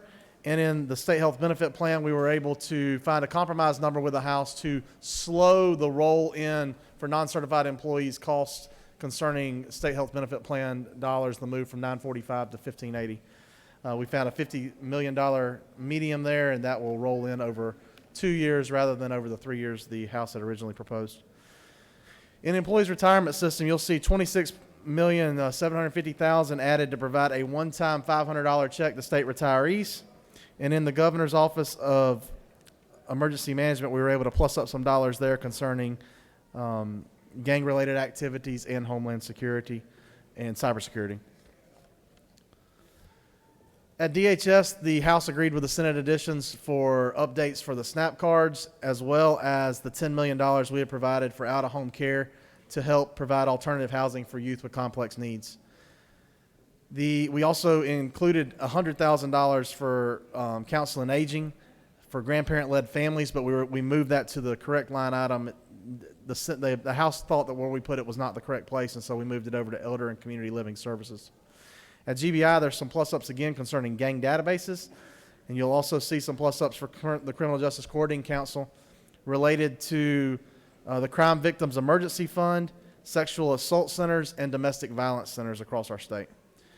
The House agreed with the Senate's adds at the Department of Labor concerning much-needed repairs and renovations at their facilities, as well as employee recruitment and retention at the Department of Law. At the Department of Natural Resources, the House had a few more adds that they wanted to make at state parks and outdoor recreation areas, and the Senate adopted them. We also provided $150,000 to Southwest Georgia to help them battle the Cuban bulrush, which is an invasive species that's taken over Lake Bagby and other areas of Southwest Georgia. At the State Properties Commission, the governor had originally recommended multi-millions in demolition of buildings. The House and the Senate decided to reduce that number slightly, but we did add $5 million back for demolition of facilities at USG buildings, and we can discuss that offline as to why we thought that was appropriate. We did include ads as well at the Public Health and at the Public Defender's Office. At the Public Defender's Office, and took back our monies that we had paid previously for the Department of Public Health concerning the Georgia Coordinating Center that was originally located at Grady. In public safety, excuse me, the Senate did fund many of the increases that were asked for from our Department of Public Safety, and at our Public Service Commission, the Senate combed back some of the ads to recognize they were only one quarter rather than a full year. At the Board of Regents, this is probably where we made the most moves. The Senate did eventually agree to the House and Governor's position of $105 million for a records system at the Medical College of Georgia. But we also requested a whole lot of other things in the Regents budget in FY24 be moved to cash in the FY23. We pulled back some funding at the Gateway Building and Infrastructure at the Georgia Gwinnett College in Lawrenceville, the Science and Ag Hill modernization at the University of Georgia, the military leadership expansion at the University of North Georgia, as well as various technological improvements and equipment improvements at TCSG and USG. The largest dollar, though, was a $19 million expenditure that we pulled out of the 24 and moved into the 23 concerning Ogeechee Tech. Many of you sitting out there might have glossed over at that and wonder, why did we do that? Well, there's a reason. The reason is I think the FY23 amended budget will be easier, as we've talked about before, than the FY24 budget. And if we can take and move cap space now, whether it be bond cap space or cash into 24 and pay for those things in 23 rather than using $24 to do so, we put ourselves at a leg up to be able to manage what many would say is it looks like a national slowdown on the horizon. While we do think that Georgia will do better than the nation as a whole, we would be foolish to not acknowledge that consumer confidence seems to be slipping, and that usually would lead us into a slowdown economically. Last and certainly not least, I want to point out what we were able to do at the Veterans Administration, or the Veterans Department. For many, many years, the senator from the 1st and the senator from the 3rd, among others, have fought for mental health funding, including the senator from the 15th, mental health funding for our veterans' families. With the help of the Lieutenant Governor, we were able to include $750,000 for a facility to be located in Liberty County at this time. Our hope would be that this can spread statewide through the future, and that there are matching private funds to meet that investment. I want to tell you thank you so much again for allowing me to work on House Bill 18 on our amended budget. As you know, it's not something that I'd get to do by myself. It takes a team. I appreciate the help of all of our subcommittee chairs who helped develop this list and were integrally involved throughout the process, as well as the two conferees, the senator from the 18th and the senator from the 51st, for their help on this one. That being said, none of this could be done without our staff. I know they're listening back in the Senate Budget Office now. The reason they're listening over there and not listening here is because, as you may know, Wednesday and Thursday we have to go ahead and start meeting on the FY24 budget. The budget process does not stop, and they're rolling through that already. So if you would, please give them a round of applause where they stand over in the Senate office building now for the work that they did to help create this FY23 amended budget.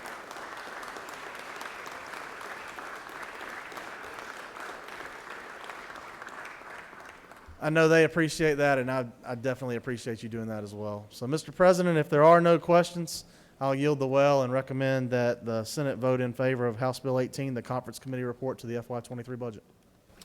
You have no questions, Senator, but I want to congratulate you on a job well done, and your staff a job well done. Great work, and I always know we got the upper hand over here at the upper chamber with the senator from the 19th leading the way. So Give him a round of applause, ladies and gentlemen.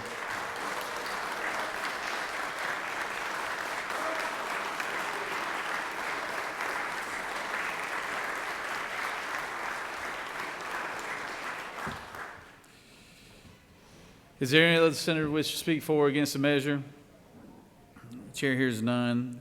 The question is on the adoption of the Conference Committee report, House Bill 18. All those in favor of adopting the Conference Committee report will vote yea, opposed nay. Secretary will unlock the machines.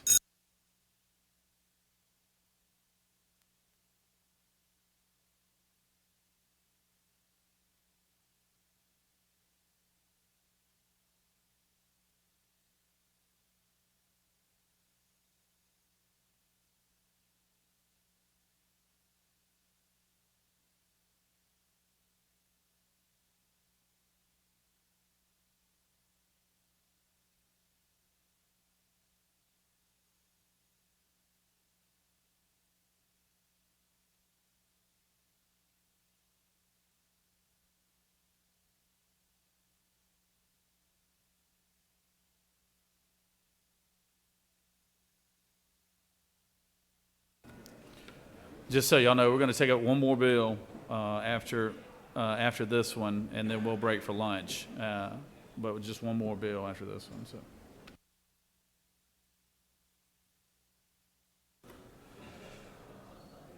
On the motion, the yeas are 54, the nays are 1. The motion has prevailed, and the Senate has adopted the Conference Committee report on House Bill 18. I recognize the senator from the 19th for a motion.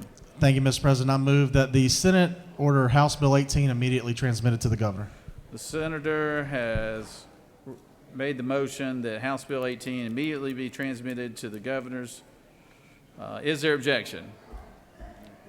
Hearing none, we're going to have to vote it anyway. So all those in favor of the motion will vote yea. All those opposed, nay. Secretary will unlock the machine.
On the senator's motion, the yeas are 56 and the nays are 0, and this is immediately transmitted to the governor's office. I recognize the senator from the 46 for a motion. Thank you, Mr. President. I move that Senate Bill 172 be tabled. The senator has requested that Senate Bill 172 be tabled. Secretary, read the caption. Senate Bill 172 by Senator Cowser of the 46th and others, a bill to be entitled an act to amend Title 50 of the Official Code of Georgia annotated relating to state government so as to authorize and provide for the regulation and taxation of sports betting in the state. Regulated Industries and Utilities offers the following substitute to Senate Bill 172, a bill to be entitled an act to amend Title 50 of the Official Code of Georgia annotated relating to state government so as to authorize and provide for the regulation and taxation of sports betting in the state. That completes the order, Mr. President. The senator has made a motion. Is there objection to the motion of tabling Senate Bill 172? Without objection, that 172 is tabled. Now, moving on down the calendar, Senate Bill 193. Secretary, read the caption.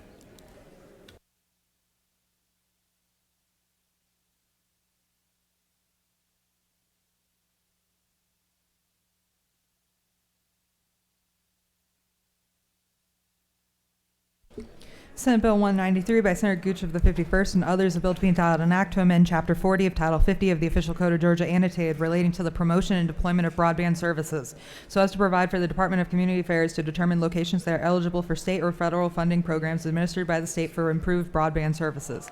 The Senate Committee on Regulated Industries and Utilities recommends that this bill do pass by committee substitute. Respectfully submitted, Senator Cowser of the 46th District Chairman. Regulated Industries and Utilities offers the following substitute to Senate Bill 193, a bill to be entitled an act to amend Chapter 40 of Title 50 of the Official Code of Georgia annotated relating to the promotion and deployment of broadband services so as to provide for the Department of Community Affairs to determine locations that are eligible for state or federal funding programs administered by the state for improved broadband services. That completes the order, Mr. President. Recognize the senator from the 51st to speak to the bill.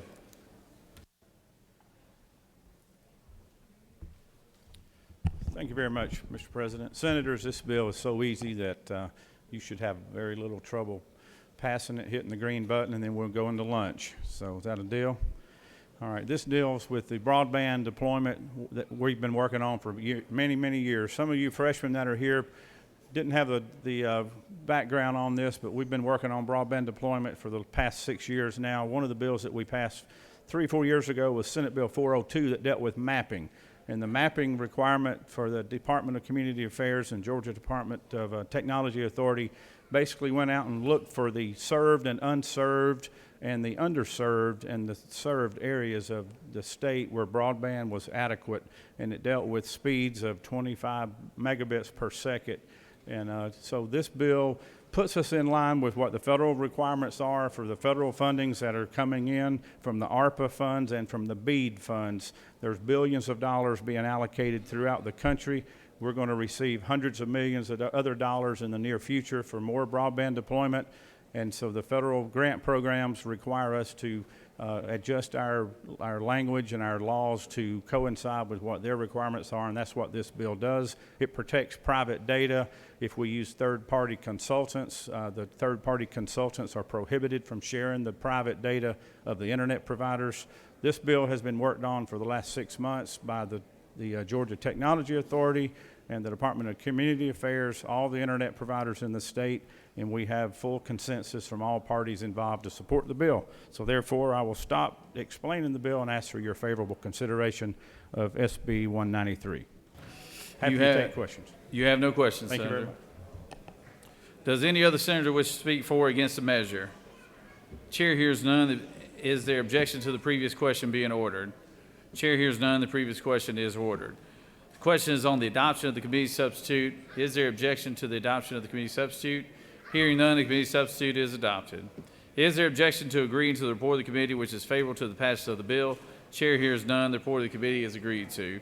Is there objection to the main question being ordered? Chair hears none. The main question is ordered. Question is on the passage of the bill by substitute. All those in favor of the bill vote yea. Opposed, nay. Secretary will unlock the machine.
On the passage of the bill, the yeas are 56 and nays are 0, and this bill having received the requisite constitutional majority is therefore passed by substitute.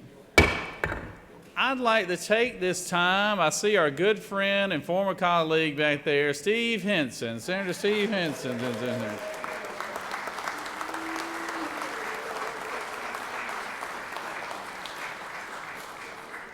It is so good to see Steve. Always good to see some of our past colleagues come and visit the chamber here.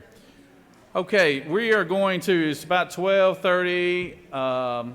obviously still have a lot of bills on the calendar, but we're going to stand at ease right now, break for lunch. I know the Pro Tem has lunch provided for all the members here, and we will try to reconvene around 1:30. So break for an hour lunch, reconvene around 1:30. So stand at ease.